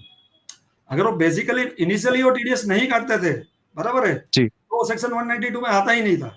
अगर वो सेक्शन 192 बोल दिया हमने तो उसका मतलब हो गया कि वो टैक्सेबल हो गया। जी, जिधर से ओरिजिन हुआ इनकम, जिधर से जनरेट हुआ, वही एम्प्लॉयर बोल रहा है कि सेक्शन 192, तो फिर मैं इनकम फ्रॉम अदर सोर्स में भी नहीं लेके जा सकता, या एग्जम्प्ट इनकम में भी अगर 1016 में मैं उसको क्लेम नहीं कर पाता हूँ, वो कॉन्ट्राडिक्शन हो जाएगा। रिटर्न ही यूटिलिटी उसको परमिट नहीं करेगी। इवन तो मैं ऐसा क्लेम भी करूंगा जैसा आपने बताया, तो यूटिलिटी परमिट ही नहीं करेंगे, यूटिलिटी परमिट नहीं करते सर, जनरेट द एरर, वो एरर जनरेट करके बाहर फेंक देगा।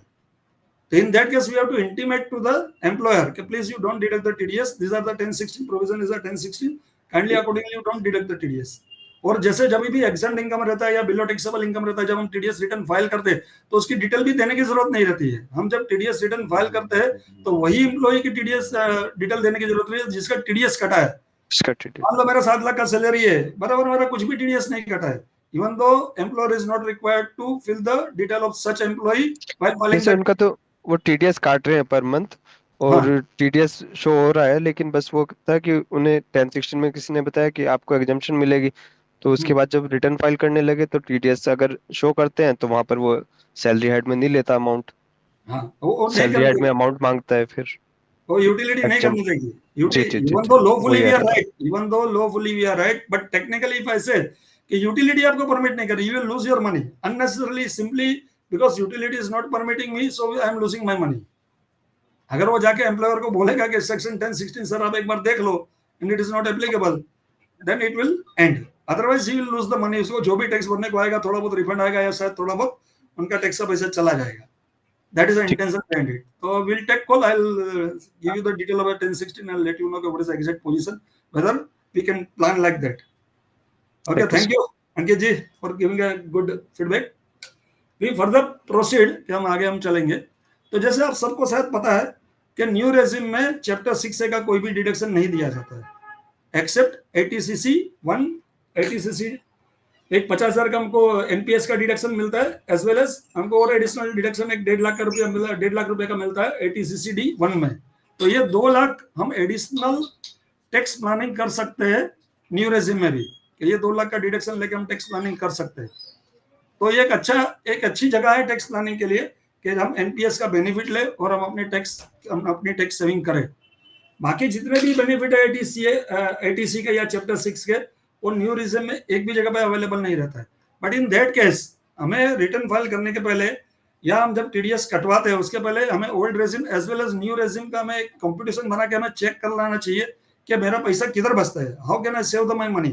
तो वो हिसाब से एक बार प्लानिंग करके अगर आप अपने एम्प्लॉयर को बताते हैं, उनकी वर्किंग देते हैं, तो we can save the tax over there are lot of area where we can give the better planning to the employer कि these are the my projection, these are the my estimated income, these are the my deduction, these are the my exemption, and we can save the our money there. But sometimes क्या होता है कि ये जैसे ये TDS काटने का जो प्रोविजन है, तो उसमें क्या होता है कि साल के पहले ही दिन पे या अप्रैल में बताना पड़ता है कि हमें ओल्ड रेजिम कंटिन्यू करना है, न्यू रेजिम कंटिन्यू करना है। तो वो टाइम पे एम्प्लॉई बराबर सिलेक्शन नहीं कर पाता है, तो काफी टाइम उसकी वजह से उनके काफी टीडीएस कट जाता है। सब्सिक्वेंटली जब वो रिटर्न फाइल करता है तभी उनको रिफंड क्लेम करना पड़ता है। तो ये एक एरिया है कि एम्प्लॉय को बहुत अच्छी तरह ध्यान रखना चाहिए कि उनके लास्ट ईयर के वर्किंग के हिसाब से प्लस उनकी एस्टिमेटेड इनकम के हिसाब से उन्होंने पहले ही अप्रैल में ही उनके एम्प्लॉयर को ये बताना चाहिए कि whether is opting for the new regime or old regime, otherwise he pay additional TDS and subsequently he has to claim the refund into his return by choosing any of the regime. In addition to that, by last year we know that कि new regime is mandatory by default, so we have to take a precaution कि हमें पहले ये precaution लेना पड़ता है कि हम रिटर्न 31 जुलाई के पहले ड्यू डेट के पहले फाइल करें। हाँ, एनी क्वेश्चन?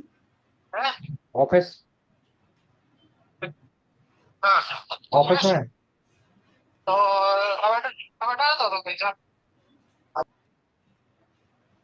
हेलो, हाँ सर।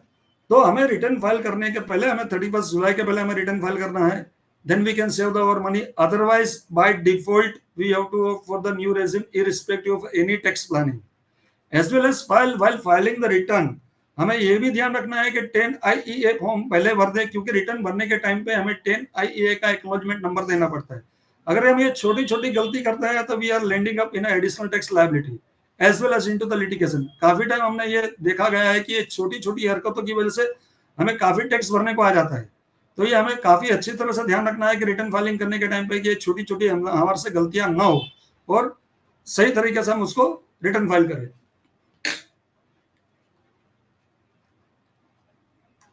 जैसे ग्रेचुइटी वगैरह, जैसे there are certain retirement benefit, they are the available in both the regime, old regime as well as a new regime. Gratuity है वो पार्शियली एग्जम्प्ट है under the both the regime, as well as leave encashment है वो भी दोनों regime में partially exempt है। ऐसे छोटे छोटे जो बेनिफिट है, रिटायरमेंट बेनिफिट वगैरह, उनके ऊपर हम पहले से अगर वर्क करें तो हम उस पर हम काम कर सकते हैं, अच्छी तरह काम कर सकते हैं, अच्छी तरह टैक्स प्लानिंग भी कर सकते हैं।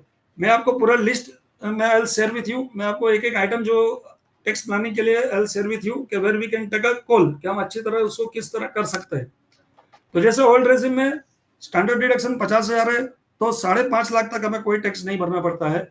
इसी तरह न्यू रेजिम में अपने को 7,75,000 तक कोई टैक्स नहीं भरना पड़ता है। अपने को रिबेट है, रिबेट 87 में हमें 12,500 मिलता है ओल्ड रेजिम में, न्यू रेजिम में हमें 25,000 का बेनिफिट मिलता है। एलटीए है, हमें ओल्ड रेजिम में हमें एग्जम्पशन मिलता है बट न्यू रेजिम में हमें एग्जम्पशन नहीं मिलता है। अदर अलाउंस जैसे अदर इंक्लूडिंग फूड अलाउंस 50 रुपया पर मील हमें ओल्ड रेजिम में मिलता है, अभी नहीं मिल रहा है, न्यू रेजिम में हमें नहीं मिलता है। Standard deduction both the regime में अपने को मिलता है। एंटरटेनमेंट अलाउंस पहले ओल्ड रेजिम में मिलता था, अभी नहीं मिल रहा है, न्यू रेजिम में अपने को नहीं मिल रहा है। Perquisite for the official purpose old regime as well as new regime, ये जो परक्विजिट है फॉर द ऑफिशियल पर्पस, उसके लिए काफी कॉर्पोरेट लोग अच्छी तरह प्लानिंग करते हैं कि सैलरी के एम्प्लॉय के हाथ में उनको टैक्स बर्डन ना जाए। तो there is a good area when you are spending anything, when any company is spending anything on the business purpose and it is giving the reimbursement in the nature of the reimbursement, there we can plan, the corporate can plan to save the taxes. So this is a good area कि जब भी आपको perquisite मिलती है तभी ये company as well as employ बैठ के, एम्प्लॉय बैठ के उसको अच्छी तरह डिवाइस कर सकते हैं, टैक्स प्लानिंग कर सकते हैं, तो उनका काफी पैसा बच सकता है। Interest on housing loan, basically interest on housing loan in old regime up to 2 lakh it is allowed as a deduction, in a new regime it is not allowed, but for the rental property you can claim over here also कि 2 लाख का आपको deduction इधर भी new regime में भी आपको मिलेगा। Transport allowance for the business, for the duty purpose, that is allowed in both the regime, under the new regime as well as old regime. PF deduction eighty C, जो eighty C old regime में मिलेगा, आपको new regime में available नहीं है। NPS contribution old regime में available है, new regime में नहीं है। मेडिकल एटीडी वगैरह भी कुछ अपने को अवेलेबल नहीं है, न्यू रेजिम में कुछ भी बेनिफिट नहीं मिलता है अपने को। एटीडी का बेनिफिट सिर्फ ओल्ड रेजिम में मिल रहा है। एटीई का इंटरेस्ट है, interest for higher education loan, वो भी अपने को ओल्ड रेजिम में मिल रहा है, न्यू रेजिम में उसका कुछ बेनिफिट नहीं मिल रहा है। और एटीजी डोनेशन वगैरह सब ओल्ड रेजिम में अपने को अवेलेबल है। और anything more specially, gift up to 50,000 allowed as a non taxable in both the regime. Sir इनके सिवा आपको कोई क्वेश्चन है तो सर आप पूछ सकते हैं। You are most welcome to ask the any question on any issue. Sir ये दो रिजिम कितना असेसमेंट ईयर तक रहेगी? Pardon sir, one second. ये दोनों रिजिम कितने असेसमेंट तक रहने वाली है? सर जब तक गवर्नमेंट नहीं बदलेगी तब तक न्यू रेजिम चालू रहेगी।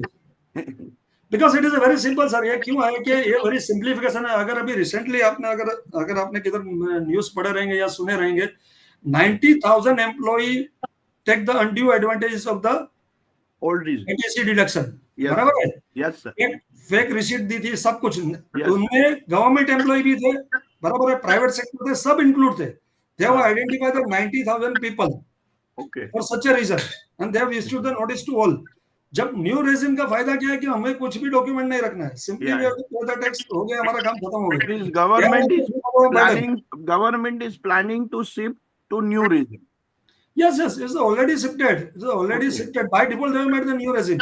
अगर हमें ओल्ड रेजिम में जाना है तो हमें 10 आई फॉर्म भर के बोले हमको इंटीमेट करना है। ओके। और बाय डिफॉल्ट जैसा आपने 31 जुलाई के पहले अगर आपने किसी भी वजह से रिटर्न नहीं फाइल किया है, इवन दो thereafter the old regime is not permitted to you, irrespective of any planning made by you, so you will be loser over there. ये टैक्स प्लानिंग का एक छोटा सा हिस्सा है कि छोटी छोटी कंप्लायंस है अपने एंड पे। अगर वो छोटी छोटी कंप्लायंस हम अच्छी तरह कर लेते हैं तो भी हम बहुत सारे पैसे बचा सकते हैं। एक सिंपल है, हम टैक्स की बात करते हैं, जैसे हम लेट रिटर्न फाइल करते हैं, पे द पेनल्टी ऑफ फाइल है 5,000 फॉर नो रीजन। हाँ, कभी एम्प्लॉयर भी सोते रहता है, एकदम लास्ट दिन पे आएगा, 30 अंकित जी के पास लास्ट दिन पे आएगा, अभी हमारा 10 सैलरी टिकट है, 28 तारीख को आएगा, बोले हमारा रिटर्न फाइल करो। अंकित जी किधर से अपने सारे रिटर्न प्रोसेस करेंगे? इन फ्यूचर न्यू रिजिम आ ही जाएगा लगता है। आ गया सर, आ गया। हाँ नहीं जाएगा, आ चुका। नहीं, ओल्ड रिजिम डिलीट हो जाएगा I think. Over a period of time they will remove the old regime. Okay sir. Over a period of time, और 2-3 साल में old regime as good as scrap out हो जाएगा। या 2-3 साल बोलता हूँ, शायद 1 तारीख को भी अगर डायरेक्ट टैक्स कोड आ जाएगा नया, तो भी पूरा का पूरा इनकम टैक्स नया आ जाएगा। तो सिस्टम कैसे है, इनको कैसे दे देते हैं? Okay, thank you sir, thank you. Sir जो सीएस सीओपी नहीं लिए हैं और वो जॉब कर रहे हैं, तो क्या उनकी सैलरी जो है उनको कोई लिमिटेशन मिलेगा? अगर सीए अगर वो जॉब करते हैं तो वो सैलरी में ही उनकी रिटर्न जाएगी जी। क्योंकि जब हम जॉब करते हैं ना, तो हमारे इंस्टीट्यूट को भी हमें बताना पड़ता है कि I am working with this particular company, हमें इंटीमेशन भी देना पड़ता है, and there is a contractual application between the company and CA. So without the practice, certificate of practice, we can't practice it. So it will be covered under the salary head only. अगर मैं independently आज मैं independent practice करता हूं तो मेरे पास certificate of practice है। अगर जब कोई प्रैक्टिस नहीं करता है तो उनको सिर्फ सर्टिफिकेट ऑफ मेंबरशिप मिलता है और वो सिर्फ जॉब करते हैं। They are not into the practice. This members are treated as a member in industry, not into the practice. Okay.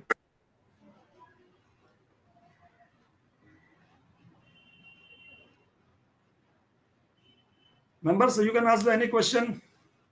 आपको किसी को कोई क्वेश्चन है तो आप बता सकते हैं। किसी भाई कोई और सवाल हो इनकम टैक्स के बारे में? सर मेरा एक क्वेश्चन था। हाँ सर। सर नॉर्मली जो प्रोफेशनल्स डॉक्टर्स हैं, सैलरीड हैं, गवर्नमेंट डॉक्टर्स हैं, वो कहीं भी कभी कभी किसी इंस्टीट्यूट्स में जाते हैं लेक्चर देने, उनको जो फी मिलती है उस पर वो उनके टीएडीए इंक्लूड करके सब पे टीडीएस काट लिया जाता है। बट अगर वो टीडीएस काटते हैं तो सेक्शन 192 में नहीं काटना चाहिए, इससे होनेरियम। एम्प्लॉयर नहीं काटते सर, मतलब वो लोग काट दे रहे हैं। वो मजबूरी क्या आ रही है कि जब हम उनके जब रिटर्न फाइल करते हैं तो हाँ उसके 2 पोर्शन होते हैं, क्योंकि हम उसको तो क्लेम में ले लेते हैं, रिम्बर्समेंट हाँ में ले लेते हैं उसका टीएडीए हाँ और एचआरए, और हाँ रेस्ट ऑफ अमाउंट जो प्रोफेशनल फी है उसको उनकी प्रोफेशनल फी में दिखा देते हैं। हाँ। बट जब टीडीएस होता है वो मैच नहीं करता, तो उसमें हम लोगों को क्या करना चाहिए? अगर फिर वो आपका टीडीएस, फिर वो कौन सा सेक्शन में काटते हैं, प्रोफेशनल फीस में काटते हैं या सेक्शन 192 में काटते हैं? प्रोफेशनल फी में। प्रोफेशनल फीस में काटे तो आप उसको प्रोफेशनल इनकम, बिजनेस इनकम में दिखाओ ना, आप सैलरी हेड में क्यों दिखाते हैं? नहीं सर, मैंने कहा सैलरी हेड में तो हो गया, मगर वो जब उनकी प्रोफेशनल इनकम में आएंगे ना, प्रोफेशनल इनकम, सपोज दैट मुझको 15-20 हजार रुपए मिली, जिसमें से हाँ 10 हजार रुपए मेरी प्रोफेशनल फी और 10 हजार रुपए मेरा टीएडी है, ओके। तो मेरी प्रोफेशनल इनकम तो 10 हजार ही मानी जाएगी ना, जबकि टीडीएस मेरा 20 हजार पे हो रहा है, डिडक्ट हो रहा है। बट ठीक है, तो जब वो वो सैलरी मेरा 10 हजार रिम्बर्समेंट है। हाँ बट वो जब ठीक है, वो अगर रिम्बर्समेंट, अगर वो टीडीएस रिटर्न फाइल करते हैं बराबर, तो जैसे हमने जी पहले ही बताया, अगर वो जो रिम्बर्समेंट है पर्टिकुलरली हाँ जी फॉर परफॉर्मिंग द ड्यूटी, जी it will be totally exempt, उनको टीडीएस काटने की जरूरत नहीं, इट इज अ रिम्बर्समेंट। अगर इन केस डॉक्टर को, अगर उसके जो भी एविडेंस है, जो भी डॉक्यूमेंट्री एविडेंस है, जो भी खर्चा हुआ है, वो हॉस्पिटल को प्रोवाइड करे, तो हॉस्पिटल उसमें कोई भी टीडीएस नहीं काटेगी, इट इज जस्ट अ नहीं रिम्बर्समेंट। सर, हॉस्पिटल ने जो अलग अलग जो कॉलेजेस है वो बुलाते हैं उनको एक्सपर्ट ओपिनियन के लिए, एक्सपर्ट लेक्चर देने के लिए देते हैं, हाँ दे प्रोवाइड, उन्हें एचआरए दे देते हैं, वो तो सारा कंबाइंड पेमेंट करते हैं पूरा अपना। अब ओके प्रॉब्लम क्या आती है, उसको जब हम डिस्टिंग्विश करते हैं, बाइफरकेट करते हैं, हाँ तो सपोज दैट उन्हें 25 हजार रुपए मिला, जिसके अंदर 15 हजार रुपए उनकी प्रोफेशनल फी का है, लेक्चर का 10,000 रुपीज दिया उनको टीएडीए के लिए। बट जो ये पता जब चलता है जब वो टीडीएस वेरीफाई करने जाते हैं। समझ गया, पूरा 25,000 रुपये ही आपका प्रोफेशनल फीस जी करके काटते हैं। जी जी जी बट इन दैट केस, अगर जब वो टीडीएस काटते हैं तभी हमको जब पेमेंट मिलता है, डॉक्टर को जब पेमेंट मिलता है, अगर उसको पहले से ही सेग्रीगेट कर ले बराबर है, पेमेंट देने के टाइम पे इंस्टेड ऑफ 25,000 बराबर है, वो 15,000 प्रोफेशनल फीस दे दे अलग से, और टीएडीए 10,000 रुपये अलग से दे दे, तो फिर वो क्वेश्चन नहीं रहेगा। नहीं सर, बट बिल्कुल बात सही है, ये तो अब बाद में हम लोगों को पता चला तो फर्दर के लिए हो, मगर उन केसेस में हम लोग क्या करें? प्रोफेशनल फी में वो मिसमैच आता है ना सर, फिर प्रोफेशनल फीस में मिसमैच ये तो आ हमारे जाएगा, लिए तो अनड्यू जा रहा है ना, रेस्ट ऑफ हाँ 10,000 पे हमें अनड्यू टैक्स देना पड़ रहा है। आपको अनड्यू टैक्स देना पड़ता है, बट उसके लिए टेक्निकली हम कुछ नहीं कर सकते, जैसे अंकित जी ने बोला कि जो हम यूटिलिटी यूज करते हैं तो वो कर ही नहीं सकते। तो इसी तरह जब वो पेमेंट आता है, जब अपने को डॉक्टर को जब पैसा मिलता है, either bye of the contractual agreement बना ले, जैसे आज मुझे इनवाइट किया गया है आपके प्रोफेशनल फोरम पे मुझे लेक्चर देने के लिए, मान लो कि आरसी ने मेरे से कोई कॉन्ट्रैक्ट किया है बराबर है, I am not employ of the tax bar, okay, तो आज मैं उनसे एक लेटर ले लूंगा कि भाई I am delivering this lecture as a honorarium बराबर, उसके मुझे कुछ जो भी कुछ देंगे, मान लो 1,000 रुपया मुझे दे दिया बराबर है, then it will be not my professional fees, just I am attending this and I am doing this thing. तो उससे मैं हर्षी से एक लेटर लिखवा लूंगा कि भाई I am doing so and so activity in a honorarium manner and I accordingly I take the money from him. तो हम डॉक्यूमेंट कुछ उससे बना ले सेपरेटली, भले पैसा एक साथ है उससे भी कोई फर्क नहीं पड़ता है, बट हम उसको डॉक्यूमेंटेशन कर ले। तो बस ऑनरेरियम में फिर उन्हें टीडीएस नहीं काटना था, हाँ फिर टीडीएस नहीं काटेंगे वो, उन्हें टीडीएस टीडीएस नहीं काटना काटेंगे था, ना, मगर वो तो काट दे रहे हैं ना, वो लोग अपने आप को सपोर्ट कर लेते हैं, गलती यही हो रही है। अगर वो मान लो टीडीएस काट भी लेते हैं तो उनको बताइए सर आप अलग अलग सेक्शन में टीडीएस काटे, आप एक ही सेक्शन में क्यों टीडीएस काटते हो? जी वो तो पॉसिबल है, सी छोटा अमाउंट है, हम लोग आज उसको चलो 10-20-25 हजार रुपया है तो हम लोग उसको इग्नोर करते हैं, चलो टैक्स भी भर के हम फ्री हो जाएंगे। बट आज वो 10-15 लाख रुपया है, रेगुलर बेसिस में मेरे 10-15 लाख रुपया आ रहा है, तो मुझे बैठ के उनके साथ बात करना पड़ेगा। जी 10-20 हजार रुपये के लिए मैं मारामारी नहीं करूंगा, आप भी बोलेंगे ठीक है अतुल भाई 25,000 रुपया वेल पे द टैक्स बराबर, में कहीं और 10-15 हजार मेरा खर्चा एडजस्ट कर लूंगा एग्जाम्पल। बट जब हमारे को 10-15 लाख रेगुलर बेसिस में मुझे कहीं ना कहीं आता है एवरी ईयर, कोई बड़ा अमाउंट आता है, then I have to sit with the particular organization कि please you bifurcate this all this thing and pay the TDS in a respective way rather than into the professional fees। Sir second question मेरा ये था कि normally जैसे doctors हो, जो government doctors होते हैं, उनको कुछ रिसर्च स्कॉलर फंड मिलता है, कुछ और फंड्स के नाम से इनको जो मिलता है, बट वो उनकी सैलरी का पार्ट होता है, और बाद में उनका एम्प्लॉयर उसको एक ये देता है कि ये रिसर्च स्कॉलर फंड बाइफरकेट कर दे देता है, जिसको हम लोग वो सैलरी का पार्ट नहीं होता, तो उसको किस तरीके से करना चाहिए? अगर वो रिसर्च एक्टिविटी बेसिकली करते हैं, उसके वो सर्टिफिकेट दे देते सिंपली इशू करके कि ये इनका फंड जो दिया रिसर्च एक्टिविटीज का है, ये इनका ड्रेस फंड है, या टेलीफोन का है, न्यूज़पेपर्स का है। बट हमें उधर एक चीज चेक करनी चाहिए संजय जी, अगर वो अपने को रिसर्च फंड करके देते हैं, मान लो मुझे कुछ एक्टिविटी आपके एसोसिएशन ने मुझे दी कि अतुल भाई आप ये पर्टिकुलर आप ये टॉपिक पे या 43BH पे आप कुछ रिसर्च करके हमें दो, उसके लिए आप मुझे 5,000 रुपया हर ने मुझे दिया, and I'm spending on the books. Example, मैंने कुछ 43BS सेक्शन में मैंने कुछ किताबें खरीदी, मैंने कुछ मैंने स्टडी किया, उसमें मेरा खर्चा हुआ, then I can say that it is not my receipt basically. Even though it is given by the Lucknow अधिकतर संघ ने मुझे आज पैसा दे दिया 5,000 कि सर नेक्स्ट टाइम जब हम बैठेंगे, नेक्स्ट सेशन आपका लेंगे तो 43BH का डिसअलाउंस है, मार्च खत्म हो रहा है sir, we having another session, you give the deep analysis on it. मैंने उस पर काम किया, मैंने उस पर खर्चा किया, मैंने रिसर्च किया, मैंने सब कुछ किया, और मैं सब कुछ डिटेल आपको आपके टैक्स सेशन को दूंगा कि this are my actual expenses. But यहाँ पर तो फिक्स होता है ना मेडिकल कॉलेजेस में, जो एग्जाम्पल कॉलेज में ये फिक्स होते हैं ये फंड्स. तो क्या ये बेटर नहीं है कि हम जब सैलरी पे फाइल कर रहे हैं उसमें से हम उन अमाउंट को शुरू में ही लेस कर लें कि ये तो हमारे वो हैं research scholar fund, it is not a part of salary. But that is a part of the contract. हम किस तरह उसको, हमारे पास डॉक्यूमेंट क्या है, हॉस्पिटल ऐसा लिख के देता है कि ये जो पर्टिकुलर फंड आपको दिया गया है वो रिसर्च फंड के लिए, उसमें से अगर आप कुछ फंड अगर स्पेंड करेंगे then it will be won't be treated as your expense. Sir हम कन्वेंस अलाउंस ले लेते हैं, सिंपल, इवन तो सैलरी में हम लेते, अगर हमको एवरी मंथ 10,000 रुपया कन्वेंस अलाउंस मिलता है irrespective of my actual expenses, बराबर है, then it will be treated as my income. बराबर, अगर मुझे 10,000 मिला और मैंने 2,000 खर्चा किया तो भी कंपनी को कोई फर्क नहीं पड़ता है, और मुझे 10,000 मिला और मैंने 12,000 किया तो भी कंपनी को फर्क नहीं पड़ता है. बट इन एक्चुअल बेसिस पे अगर मैं 2,000 रुपया देता हूं और कंपनी मुझे 2,000 देती है, in that case it is not taxable. Then in that case it is not taxable. So similarly, जैसे आपका ये एक्चुअल, वहां तो सर वो एक्चुअल एक्सपेंस बेसिस पे हो गया ना, एक्चुअल एक्सपेंस बेसिस हो गया, उस पे रिइंबर्समेंट हो गया. हाँ नहीं, से हमारा कि चाहे आप 12,000 करो हम आपको 10 ही देंगे, हाँ, या 8 करो तब भी 10 ही देंगे. तो सपोज दैट है, तो उस कंडीशन में क्या मेरा जो एक्चुअल को दिखाने के बाद जो रेस्ट ऑफ अमाउंट है वो मेरा इनकम का पार्ट माना जाएगा? वो आपका इनकम का पार्ट माना जाएगा सर. सेक्शन 17(1) मैंने पहले ही बताया कि any kind of remuneration, any kind of reward you getting receipt, बराबर है, it will be treated as a salary, whether it is in cash, in a kind or in a perquisite, in any form, it will be treated as your salary. Unless if you get it खसरों में भी और ये तो challengeable हो गया ना, पर उस पे लीव नहीं कर सकते.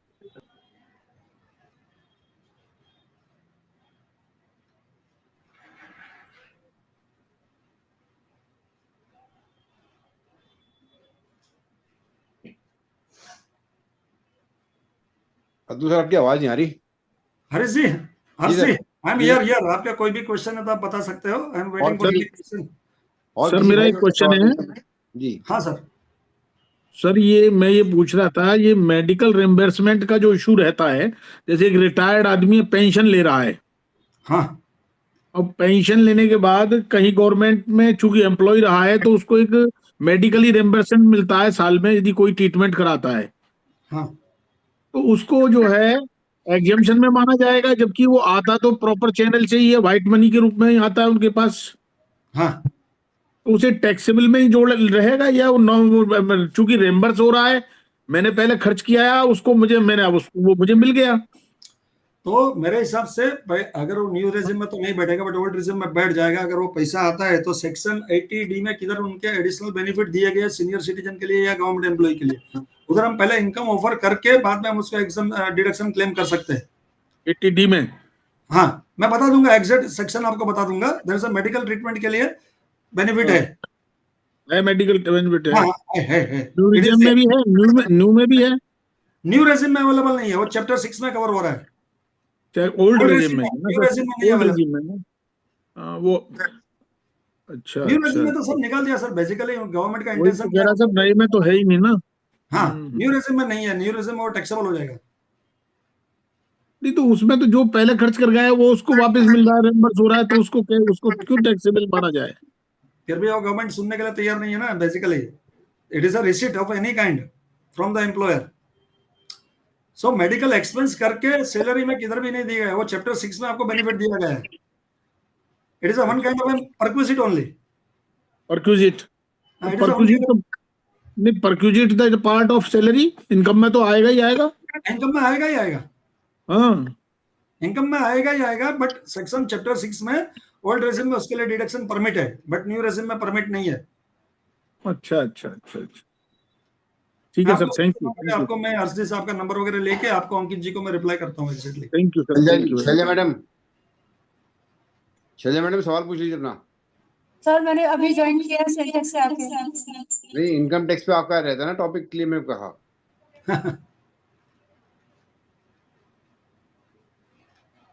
और किसी कोई सवाल हो? इनकम टैक्स पे संबंधित कोई और किसी का सवाल हो? सबको कंठस्थ है इनकम टैक्स? सर गवर्नमेंट 1 फरवरी को इनकम टैक्स और आसान कर देगी।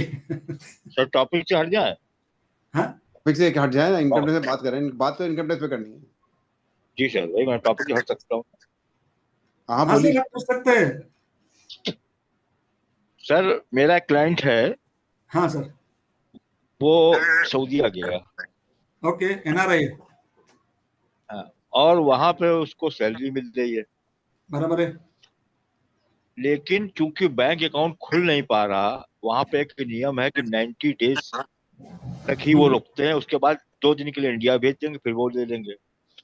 तो वो वहां की जो इनकम है उसकी, वो थ्रू जो है बैंकिंग चैनल भेज नहीं पा रहा, तो उसका रिटर्न अगर मुझे फाइल करना है तो बाकी रुपया तो वो भेज रहा है, लेकिन दूसरे तरीके से भेज रहा है, तो उसको कैसे हम फाइल करें या क्या प्रूफ करें? अगर वो एनआरआई है तो एनआरआई का total, if it is a foreign income earned into the foreign, बराबर, it is not taxable at all into the India. Okay, how you remit over here, आप उधर इधर किस तरह पैसा भेजते हो, बात अलग है, वो इश्यू अलग है। नहीं अतुल भाई, वो एनआरआई बनने नहीं दे रहे। नहीं अतुल भाई, एनआरआई स्टेटस होने नहीं दे रहे अरब कंट्रीज वाले, 90 डेज बाद भेज देते हैं इंडिया। 182 डेज का होना जरूरी है ना, 182 डेज का, 182 डेज का होना जरूरी है, तो 180 पे ही वो उसको वापस 2 दिन के लिए वापस भेज देते हैं इंडिया। हाँ, तो एनआरआई नहीं बन पाया वो। हाँ, अगर एनआरआई नहीं बन पाएगा तो फिर उनको और फॉरेन इनकम भी, अगर वो एनआरआई नहीं बन पाएगा, फॉरेन इनकम अर्न कर रहा है वहां पे वो। क्वेश्चन ये है कि फॉरेन इनकम अर्न कर रहा है, 182 डेज वो रह नहीं पा रहा वहां पे, अमाउंट अपना बैंकिंग चैनल से भेज नहीं पा रहा है, क्योंकि बैंक अकाउंट खुलने नहीं दे रहे वहां पे, वो उसको एनआरआई ना होना इस वजह से, बराबर है। तो now how should he file his return of income, what should he से कि मेरे को इनकम कहां से हुई है?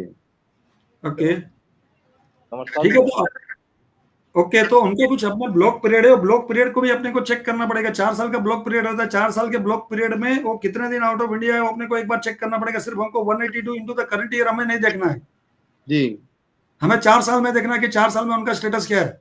शिव भाई फिर आप जैसे देखिए 4 साल वाला मैटर देखिए सर का जो बता रहे हैं। हाँ सर वो भी रिसेंटली 1 ईयर हुआ है, उसका क्या हुआ है? अभी रिसेंटली गया हुआ साल में 1 ईयर, अभी गया है जी, तो आपको फिर 3 साल अभी और इंतजार करना पड़ेगा। ठीक है, अगर मेरे हिसाब से, अगर मेरी जानकारी के उसमें मैं बताऊं, अगर वो फॉरेन इनकम है, उनके पास अपॉइंटमेंट लेटर वगैरह सब कुछ है, and income accrued outside in India, बराबर, मेरे हिसाब से टैक्सेबल नहीं आएगा। फिर भी मैं एक बार चेक कर लेता, मेरे हिसाब से टैक्सेबल नहीं होना चाहिए। जी मेरे हिसाब से अपॉइंटमेंट लेटर है या वो बढ़ई है या मिस्त्री है? वो सर एम्प्लॉय है, एम्प्लॉय के विषय में एक लेटर उन्होंने बना रखा कि हमारा एम्प्लॉय है, बस बाकी उसके पेमेंट के विषय में, उसके विषय में कहीं कुछ नहीं दिया। गुप्ता जी उसे वर्क परमिट मिला होगा, वर्क परमिट मिला होगा। नहीं सर, वो उनके यहाँ पे एक्चुअली करता क्या है, वो सिलाई का काम करता है। वर्क परमिट वीजा मिला गया होगा ना सर, तभी तो वर्क परमिट वीजा मिला होगा उसको, एम्प्लॉयर ने भेजा होगा उसको। अपने यहाँ क्या दिखा रहा है वो एम्प्लॉय को, उस बंदे को अपने यहाँ ले जाएगा जब वो रहेगा 90 दिन, तब भी तो गया, टूरिस्ट वीजा पे तो गया नहीं होगा वो। टूरिस्ट वीजा पे क्या नहीं गया। हाँ, तो वर्क परमिट वीजा पे गया होगा उसके, जब पे गया होगा तो वो जरूरी होगा, वो भी तो एक प्रूफ बन जाएगा आपके लिए कि income incurred out of India. Yes, Sanjay, you are right. Income accrue outside the India. But then we need some documentary evidence. Just आपने जैसे बोला वर्क परमिट हमारे पास होना चाहिए, या कुछ अपॉइंटमेंट लेटर वगैरह कुछ होना चाहिए, डॉक्यूमेंट्री एविडेंस होना चाहिए कि this income is earned out of India and not into the India. भले वो रिमिट कर पा रहा है, नहीं कर पा रहा है, उनका वो अलग इशू है। That is different question. हाँ, that is another question. Whether remittance is done into not, or that is another question. But if it's a foreign, हाँ, परमिट कौन सा उस पर जा रही है, मैंने चेक नहीं किया है कि वर्क परमिट दिया कि नहीं दिया।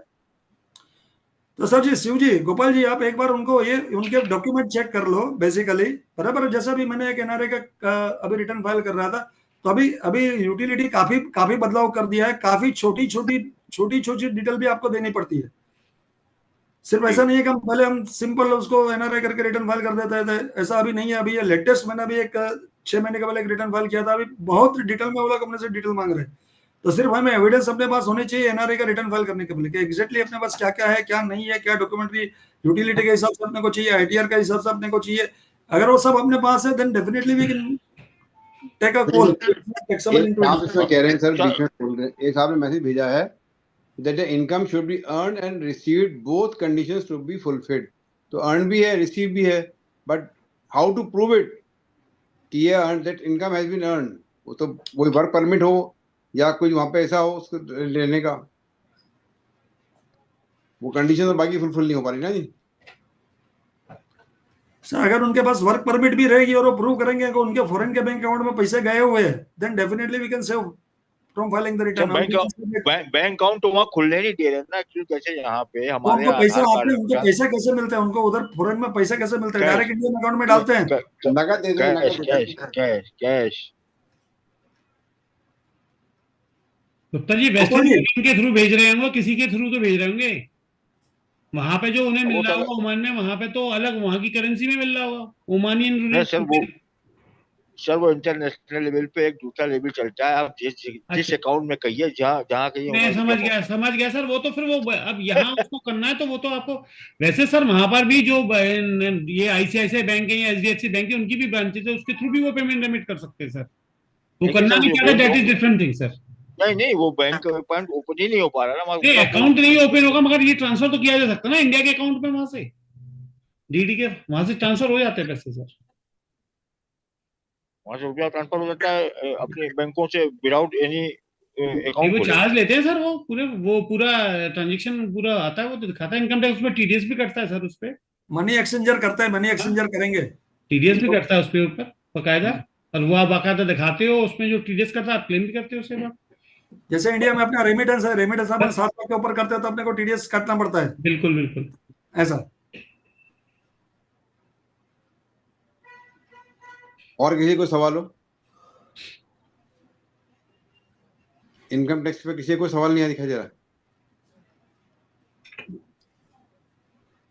हेलो सर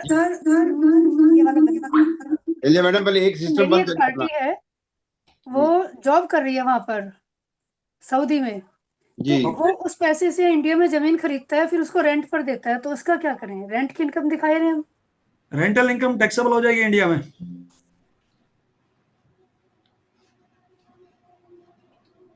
सर एक मेरा सवाल था, रेंटल इनकम टैक्सेबल हो जाएगी इंडिया में। शैलजा मैडम बता रहे, सर कह रहे हैं कि जो रेंटल इनकम है इंडिया में वो टैक्सेबल हो जाएगी। वो तो हम टैक्सेबल हम दिखा ही रहे हैं, उसको टैक्सेबल दिखा रहे हैं। जो इंडिया के बैंक में इंटरेस्ट मिलता है वो भी टैक्सेबल दिखाते हैं, बट जो फॉरेन इनकम है उसको दिखाना जरूरी है या नहीं? नहीं, आपको फॉरेन इनकम दिखाना जरूरी है। आप जब रिटर्न फाइल करेंगे तो सब डिटेल आपको पूछेंगे, भले उस पर टैक्स नहीं भरना। फॉरेन के नहीं दिखाते इनकम, अभी तक रिटर्न फाइल कर रहे हैं, तो लोकल जो इंडिया का उसका इनकम है उसी को दिखाते हैं बस। एक बार आप यूटिलिटी एक बार चेक कर लेना, आप कौन सा ITR 1 भर रहे हैं, 2 भर रहे हैं। Okay sir, okay. You check up the ITR 1 or 2, whatever form you are filling। आपका अदर इनकम है तो आप ITR 2 ही फाइल करते रहेंगे, तो एक बार ITR 2 आप बराबर चेक कर लीजिए, उसमें आपको पूरा डिटेल मिल जाएगा। वो इलेक्ट्रिसिटी डिपार्टमेंट में काम करता है सऊदी में। हाँ, नहीं कहीं भी काम करता है। से अपनी यहाँ प्रॉपर्टी परचेज करता है, वो रेंट पे चल रही है। नहीं ठीक है, इंडियन इनकम तो टैक्सेबल है, फॉरेन इनकम टैक्सेबल नहीं है। खाली हम ITR में ITR 2 आप जब आप फाइल करते हैं तभी ITR 2 एक बार आप बराबर चेक कर लेना कि उसमें अगर वो फॉरेन चेक करूंगी, बट अभी तक हम सर दिखा नहीं रहे। हम जो उसकी फॉरेन इनकम है उसको हम नहीं दिखाते। कोई प्रॉब्लम नहीं है, एब्सोल्युटली कोई इनकम प्रॉब्लम उसकी आती है बैंकों से, और जो उसकी रेंटल इनकम है वो दिखाते हैं। एब्सोल्युटली कोई प्रॉब्लम नहीं है। Thank you sir. और किसी को सवाल हो? सर मेरा एक क्वेश्चन है, नीरज सक्सेना नोएडा से। जी नीरज बोलिए। सर हम TDS, हमारे कॉन्ट्रैक्टर क्लाइंट है, उसका TDS 100 रुपये पर कटना चाहिए, लेकिन डिपार्टमेंट जो इरिगेशन डिपार्टमेंट है वो 118 रुपये काट रहा है विद GST। ओके। जिसकी वजह से हमारे टर्नओवर में मिसमैच आ जाता है, और इंटीमेशन में वो हमें प्रोरेटा बेसिस पे हमें TDS देते हैं। सर उसके लिए नोटिफिकेशन है कि आपको नेट प्राइस पे ही आपको TDS काटना है, ग्रोस प्राइस पे नहीं है। तो मैं आपका नंबर ले लेता हूँ, आपको नोटिफिकेशन शेयर कर देता हूँ। It is very clearly mentioned that TDS to be deducted on the net price only.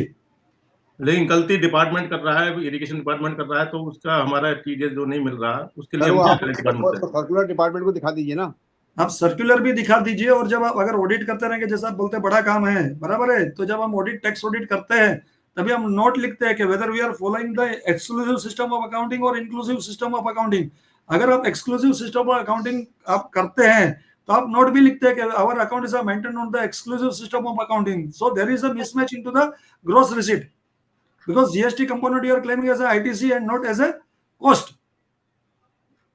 आपके आउटवर्ड लायबिलिटी में आपकी जीएसटी की लायबिलिटी है, it is not part of your income जी। तो उसका नोटिफिकेशन आप उनको नोटिफिकेशन दिखाओ। उसके बाद भी अगर डिपार्टमेंट इनकम टैक्स डिपार्टमेंट आपको नोटिस देता है, simply you reply that this are the net income income. Tax department का मैटर ये है सर, मैं कह रहा हूँ इरिगेशन डिपार्टमेंट ने हमारे 118 रुपए काटता है वो पूरे पर। सर तो आप एक काम कर सकते हैं, जब आपको नोटिस देते हो शायद आपको कॉम्प्लायंस पोर्टल पे भी आपको क्वेरी रेस करते हैं। अगर आपका कॉम्प्लायंस पोर्टल भी आप चेक करेंगे ना, तो उधर भी वो क्वेरी आती है। अगर आप उधर क्वेरी को आप अगर रिप्लाई कर देंगे तो क्वेरी उधर ही खत्म हो जाती है, आपको कोई एक्स्ट्रा एफर्ट नहीं करने पड़ते। डाला सर मैंने रेक्टिफिकेशन करके ये मैंने डाला, फिर भी वही सेम 143(1) का सेम असेसमेंट हुआ है। सर आप अगर मैं मेरा ईमेल आईडी हर को मैं शेयर करता हूँ, एक बार आप मुझे पूरी डिटेल भेज दीजिए, मैं पोर्टल पे चेक करके आपको रिप्लाई करता हूँ उसको किस तरह करना है, और डेफिनेटली निकल जाएगा। इस संबंध में मैंने एक सज्जन से बात की थी, तो वो ये कह रहे थे कि आप अपने 26 को 2 पार्टों में बांट लीजिए। हाँ। 18% का अलग बना दीजिए, 100 का अलग बना दीजिए। 100 का जो है उसको आप बिजनेस इनकम बताइए, और 18 को जो आप अलग पोर्शन बनाए उसको एग्जेम्प्ट इनकम दिखा दीजिए, तो आपका प्रोसेस रहेगा। नहीं सर, फिर वो इनकम नहीं जाएगा सर। वो मैंने पहले ही बताया, सेक्शन 145 अपने को बताता है कि आपको exclusive system of accounting follow करना है या आपको इंक्लूसिव सिस्टम फॉलो करना है। अगर आप एक्सक्लूसिव सिस्टम आप फॉलो करते हो तो every component of tax is separated out of the your P&L account. Entire component of tax remove from your financial, it will go to the asset and the liability. आपकी जो ITC हो आपके asset में चला जाएगी, आपकी liability हो आपकी आउटवर्ड टैक्स लायबिलिटी आपकी आउटवर्ड टैक्स लायबिलिटी में चली जाएगी, और ड्यूटी एंड टैक्स में चली जाएगी।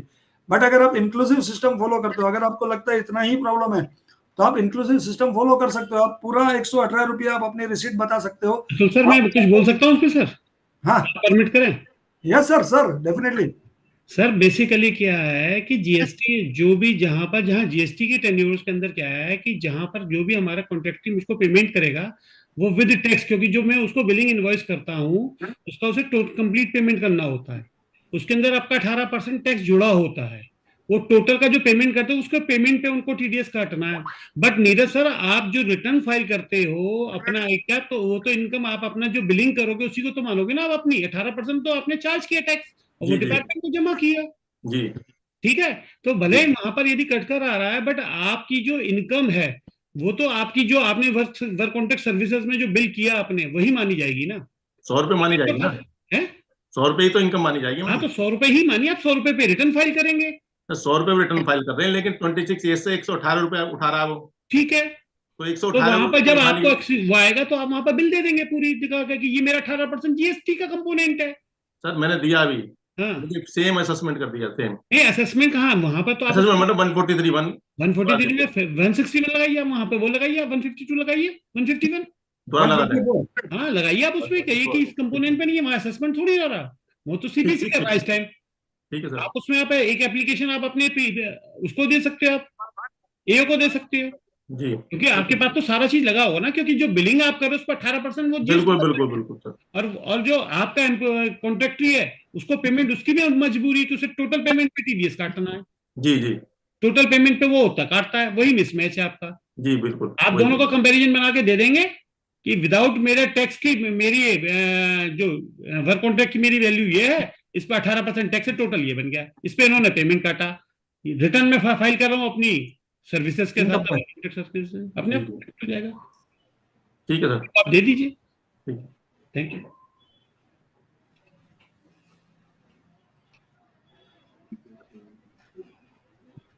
सर एक रिटर्न मान लीजिए लेट रिटर्न फाइल करी 119 में सर, और उसमें जो रिटर्न फाइल करी तो रिटर्न फाइल करने के समय रिटर्न में डेट ऑफ जो लेटर आया कमिश्नर का वो नहीं लिखा गया, असेसमेंट कंप्लीट हो गया, वो रिफंड नहीं दे रहे, कहते हैं कि आपने डेट नहीं लिखी इसके अंदर। जो आपकी delay new continue old regime new regime के लिए है? जी सर, ओल्ड रेजिम में है। ओके सर, वो नहीं सुनेंगे सर, अगर आपने डेट ऑफ फाइलिंग नहीं लिखा है दे विल नॉट एक्सेप्ट। हाँ वही लिख के आ गया, जाओ ने भी लिख के दे दिया, हाँ एंड भी डाल दिया। वो नहीं सुनेंगे सर, वो बाय डिफॉल्ट जो टैक्स रेजिम है वो अप्लाई करके आपको टैक्स लायबिलिटी भेज देंगे। नहीं, टैक्स लायबिलिटी तो बनती नहीं, बिलो हाँ ठीक है, टैक्स रिफंड कम कर देंगे। कंपेंसेशन के अगेंस्ट, जो कंपेंसेशन का इंटरेस्ट है उसके अगेंस्ट टैक्स की लायबिलिटी कटी थी। हाँ तो उसमें वो रिफंड होना चाहिए था उनका। हाँ बट वो नहीं देंगे आपको नहीं देते। उसमें रिटर्न में वो डेट नहीं लिखी गई बस। हाँ सर, वो नहीं देते सर। उसे रिवाइज करने के लिए बात कर रहे तो रिवाइज भी नहीं करने दे रहे। रिवाइज भी नहीं करने देंगे सर, नहीं करने देंगे। 154 कर रहे हैं, वो भी नहीं करने दे रहे। नहीं करने देंगे सर, वो बाय डिफॉल्ट आपका जो रेजिम एप्लीकेबल हो गया ना, so you subsequently you can't change your regime. क्या रेजिम चेंज नहीं कर रहे? हाँ बट भले आप डेट डालना भूल गए ना, तो वही प्रॉब्लम है। वो अभी जैसा अभी तो वो ऑफिशियली लॉ बना दिया कि अगर आप 31 जुलाई के बाद रिटर्न फाइल करते हो आपको न्यू रेजिम में जाना है। ये सब जो दिक्कत आई उसकी वजह से उन्होंने बाय डिफॉल्ट ही बना दिया कि आप 31 जुलाई के बाद रिटर्न फाइल करेंगे तो आपको न्यू रेजिम ही गिना जाएगा। Likewise so they have made it law. ये हमने भी काफी फेस कर लिया, हमारे एक दो क्लाइंट में भी ऐसा हो गया था, आपको तो रिफंड कम हो गया, हमको तो पैसा भरने को आ गया। बच्चों ने गलती कर दी, डेट नहीं लिखी, रिटर्न चला गया, रिटर्न प्रोसेस हो गया, डिमांड आ गया। वही हुआ सब, रिटर्न चली गई, रिटर्न प्रोसेस हो गई, रिफंड नहीं आया। अब रिफंड नहीं आया तो क्लाइंट चिल्ला रहे हैं, पैसा नहीं आया, हमारा पैसा नहीं आया वापस। नहीं, गवर्नमेंट नहीं देगी, गवर्नमेंट नहीं देगी सर। जिस केस में जुलाई के पहले में फॉर्म 10E1 भर दिया, लेकिन रिटर्न हमने सपोज कि नवंबर या दिसंबर में फाइल किया, उस केस में ओल्ड रेजिम तो माना जाएगा? नहीं सर, वापस एक बार बताइए सर। मैंने जुलाई के पहले फॉर्म 10E1 फाइल कर दिया और रिटर्न हमने नवंबर या दिसंबर में फाइल किया, तो हाँ। इस केस में हमने चूंकि फॉर्म भर दिया था, इसलिए उसको माना तो ओल्ड रेजिम में ही जाएगा। तो आपने कहा ना 31 जुलाई के बाद जो भी रिटर्न फाइल हुए उसको जो है नए रेजिम में ही लेंगे। हाँ सर, अगर आपका रिटर्न ड्यू डेट है आपका 31 जुलाई, अगर आप 31 जुलाई आपने 10IE फॉर्म भर दिया और आपने 31 जुलाई के पहले अगर आपने रिटर्न नहीं फाइल किया है तो आपको ओल्ड रेजिम का बेनिफिट नहीं मिलेगा। तो सर मैंने 31 अगर इवन तो आपने 31 जुलाई के पहले 10IE भर दिया बट इवन आपने रिटर्न नहीं फाइल किया तो आपको बेनिफिट नहीं मिलेगा। रिटर्न मैंने नवंबर दिसंबर में फाइल किया तो उसका बेनिफिट नहीं मिलेगा मुझे? नहीं मिलेगा। Return filing is a condition along with the 10IE। तो ऑटोमेटिक वो फिर न्यू रेजिम में आ गया? हाँ फिर तो सर वो ऑटोमेटिक न्यू रेजिम में आ गया। हाँ सर, वो नहीं मिलेगा सर।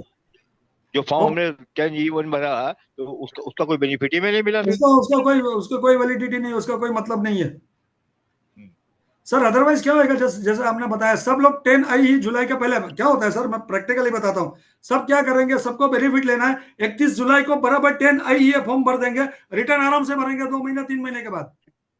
सर आप अकेले नहीं, मैं भी ऐसा ही करूंगा, पूरी दुनिया ऐसा करेगा कि 31 जुलाई को 10IE भर दो, हमको ओल्ड रेजिम मिल जाएगा।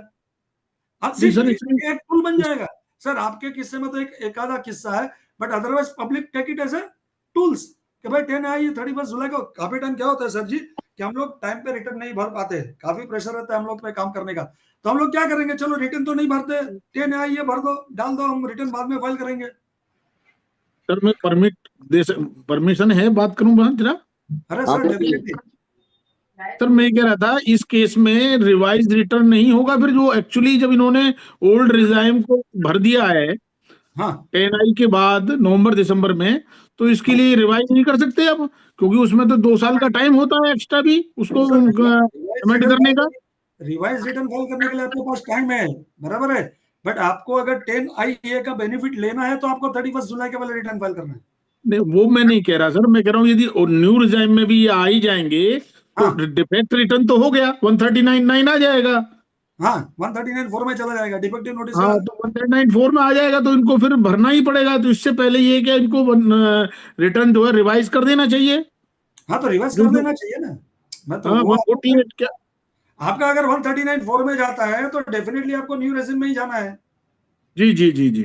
अगर आप 139(4) लिया तो आपको बाय जी डिफॉल्ट यूज ही जाना है आपके पास। मिस हम लोग तो सॉफ्टवेयर यूज करते हैं, जैसे हम लोग सॉफ्टवेयर इवन दो अगर आप पोर्टल पे चले जाएंगे, आप ड्यू डेट के बात करेंगे 139(4) में करेंगे, आपको डेफिनेटली वो आपको रिटर्न ओल्ड रेज्यूमे फाइल नहीं करने देगा। जी सिस्टम आपको जी परमिट नहीं करेगा, ई फाइलिंग पोर्टल आपको परमिट नहीं करेगा। वंस यू से 139(4) आपको पहले वो बोलता है कि you go to the new regime only, जी जी आपको जी परमिट ही और नहीं करेगा।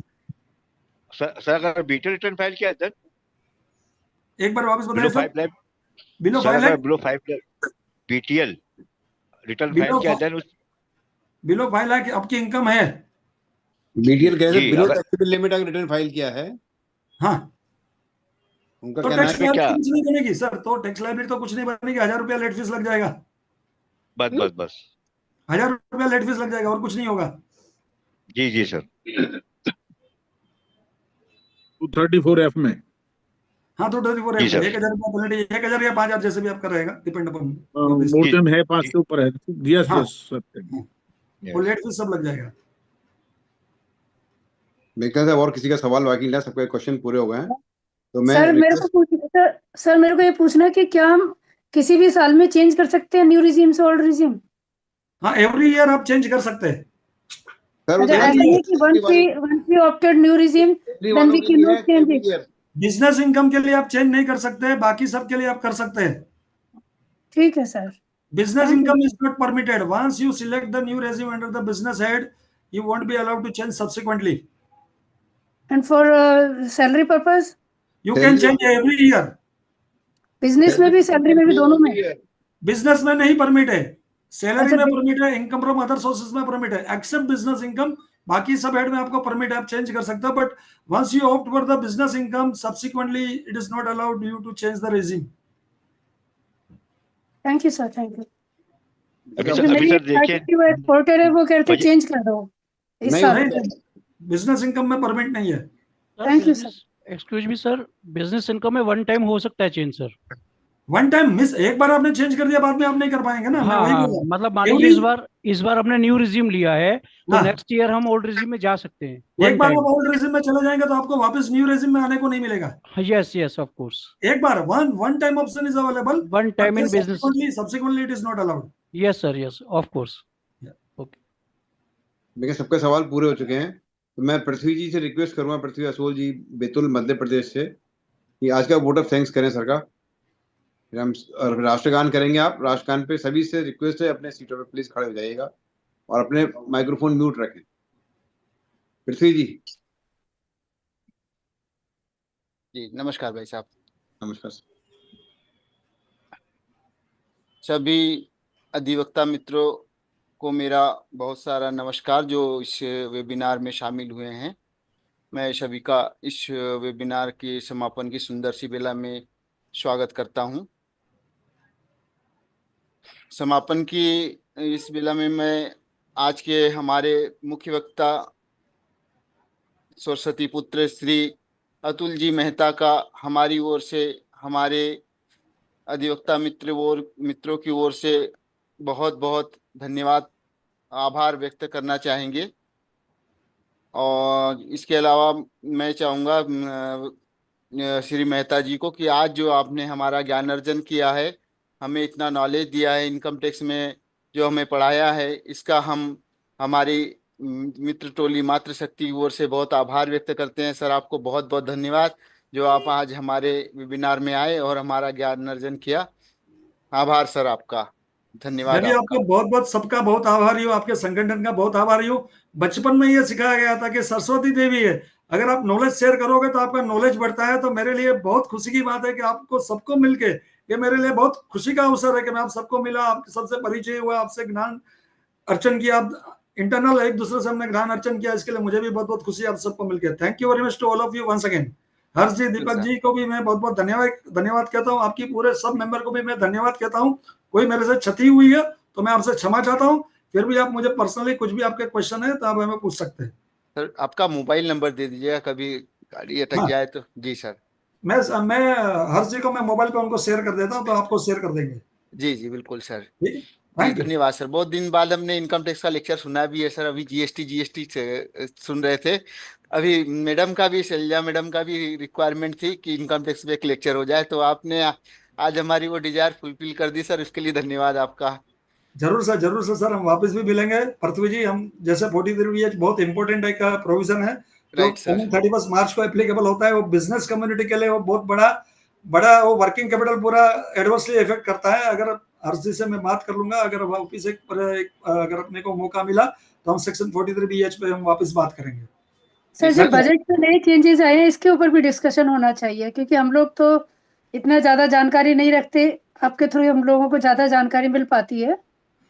शैला जी, अभी मोदी गवर्नमेंट है, 1 तारीख को बजट आने वाला है, पूरा इनकम टैक्स, शायद पूरा इनकम टैक्स एक्ट बदल देंगे। बिल्कुल चेंज होगा, जैसे सर कचहरी में चेंज हो गया, IPC एंड सब चेंज हो गया, ऐसे ये भी चेंज होने वाला है। ये जल्दी से शायद डायरेक्ट टैक्स कोड आने वाला है। डायरेक्ट टैक्स कोड आने वाला है। डायरेक्ट टैक्स कोड आने वाला है, बजट पूरा बदल जाएगा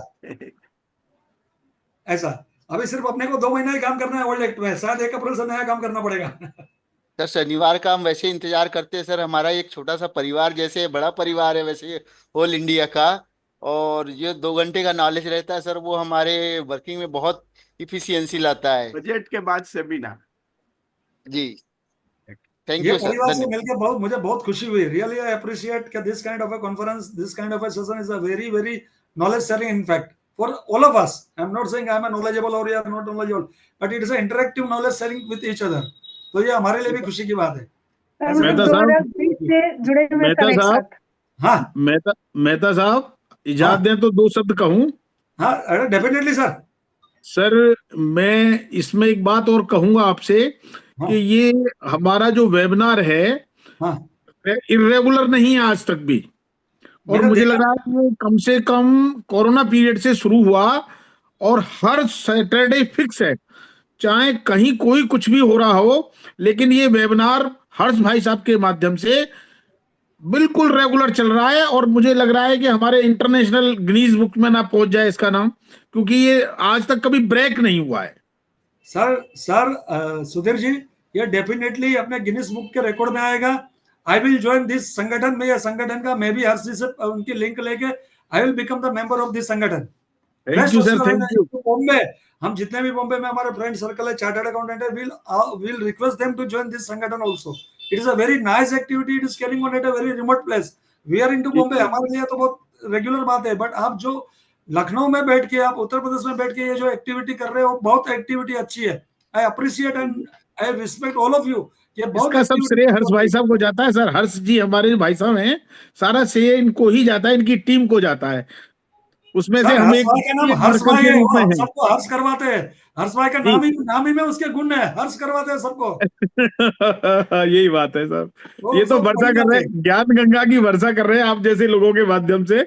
यद्यपि हम रेगुलर हो जाते हैं, लेकिन भाई साहब कभी इरेगुलर नहीं हुए, बराबर रेगुलर रहते हैं सैटरडे को। उन्होंने मेरा बराबर फॉलो अप किया, जिसने भी मेरा रेफरेंस दिया, हमारे सीए मित्रा है निहाल जैन ने मेरा रेफरेंस दिया, उन्होंने बराबर मेरे से रेगुलर फॉलो अप किया, मेरा पूरी प्रोफाइल ली, मेरा डेटा लिया।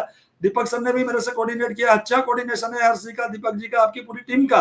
मैं आपकी पूरी टीम को मैं धन्यवाद कहता हूँ, ये बहुत अच्छे एफर्ट है। एंड आई प्रे कि ये हमारा, जैसा आपने बोला कि गिनीज बुक वर्ल्ड रिकॉर्ड में भी चला जाए। सर उसमें संस्कृत में एक लाइन आती है, जब हम छोटे थे तो पढ़ा था कि विद्या दानेन वर्धते।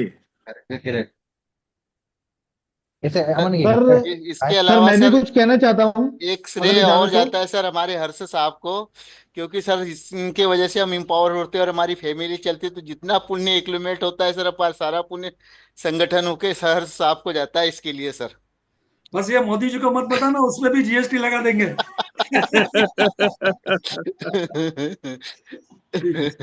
जी थैंक यू सर, बहुत बहुत धन्यवाद, आभार आपका। जी सर, समापन की कड़ी को थोड़ा सा आगे बढ़ा। सर कुछ कहना चाह रहे थे गोयल साहब, सॉरी। हेलो जी सर, कुछ कहना चाह रहे थे जी। हाँ सर, आज तक मैंने जितने भी स्पीकर सुने हैं, फ्रेंडली बता रहा हूँ, आज के स्पीकर हमारे इतने बढ़िया आए हैं, कंटिन्यूअसली वो सभी का आभार व्यक्त कर रहे हैं और इनका व्यवहार मुझे बहुत अच्छा लगा है। जो कुछ उन्होंने बताया वो तो नॉलेजेबल है ही, लेकिन व्यवहार भी बहुत महत्वपूर्ण है। तो बहुत थैंक यू सर आपका, आपने व्यवहार बहुत बढ़िया लगा सर मुझे आपका, हमारे स्पीकर महोदय का। जी thank you very much for your kind words. Thank you sir, आपकी सुंदर सेवानी के लिए बहुत बहुत आभार आपका, धन्यवाद सर। समापन की इस बेला को आगे बढ़ाते हुए सर, मैं हमारे वेबिनार के प्रथम सत्र के जो वक्ता हमारे परम मित्र श्री अंकित गर्ग जी, उनका भी आभार व्यक्त करना चाहते हैं। वो जीएसटी और जो भी हमारी समस्या रहते हैं उसके समाधान करते हैं। हम हमारी ओर से, हमारे अधिवक्ता मित्र ओर से, मातृशक्ति ओर से हम उनका भी बहुत बहुत आभार व्यक्त करते हैं। अंकित जी, आपको हृदय से धन्यवाद। समापन की इस कड़ी में आगे चलते हुए हमारे संजय भटनागर जी साहब का भी हम बहुत बहुत आभार व्यक्त करते हैं। इसके अलावा हमारे विश्वकर्मा जी, शैलेश जी विश्वकर्मा जी का भी आभार, जो हमारे समापन के वेबिनार में हमारा सहयोग करते हैं, हमारा मार्गदर्शन करते हैं। शैलेश जी, आपका भी बहुत बहुत आभार। समापन की इस कड़ी में और आगे बढ़ते हुए हम हमारे इस जो सुंदर सी उपकाश वेबिनार है उसके उनके जो जनक है हमारे आदरणीय हर्ष शर्मा जी, उनका भी बहुत बहुत आभार करते हैं। सर, आप जो हमारे लिए वर्क करते हैं और हमारे लिए मेहनत करते हैं, हम हमारे समस्त अधिवक्ता मातृशक्ति हमारी टीम की ओर से आपको बहुत बहुत आभार व्यक्त करते हैं। सर, आप ऐसी ही कृपा करते रहिएगा। आपका बहुत बहुत आभार। अब इसके अलावा आज जो हमारे इस सुंदर से वेबिनार में जुड़े हैं समस्त हमारे अधिवक्ता मित्र, मातृशक्ति और जो यूट्यूब वगैरह पर भी जो जुड़े हैं, उन सभी मित्रों का बहुत बहुत आभार व्यक्त करते हैं, जिन्होंने आज हमारे मुख्य वक्ता श्री अतुल जी मेहता साहब की सुंदर सी वाणी में बहुत प्यारा सा इनकम टैक्स का उद्बोधन सुना।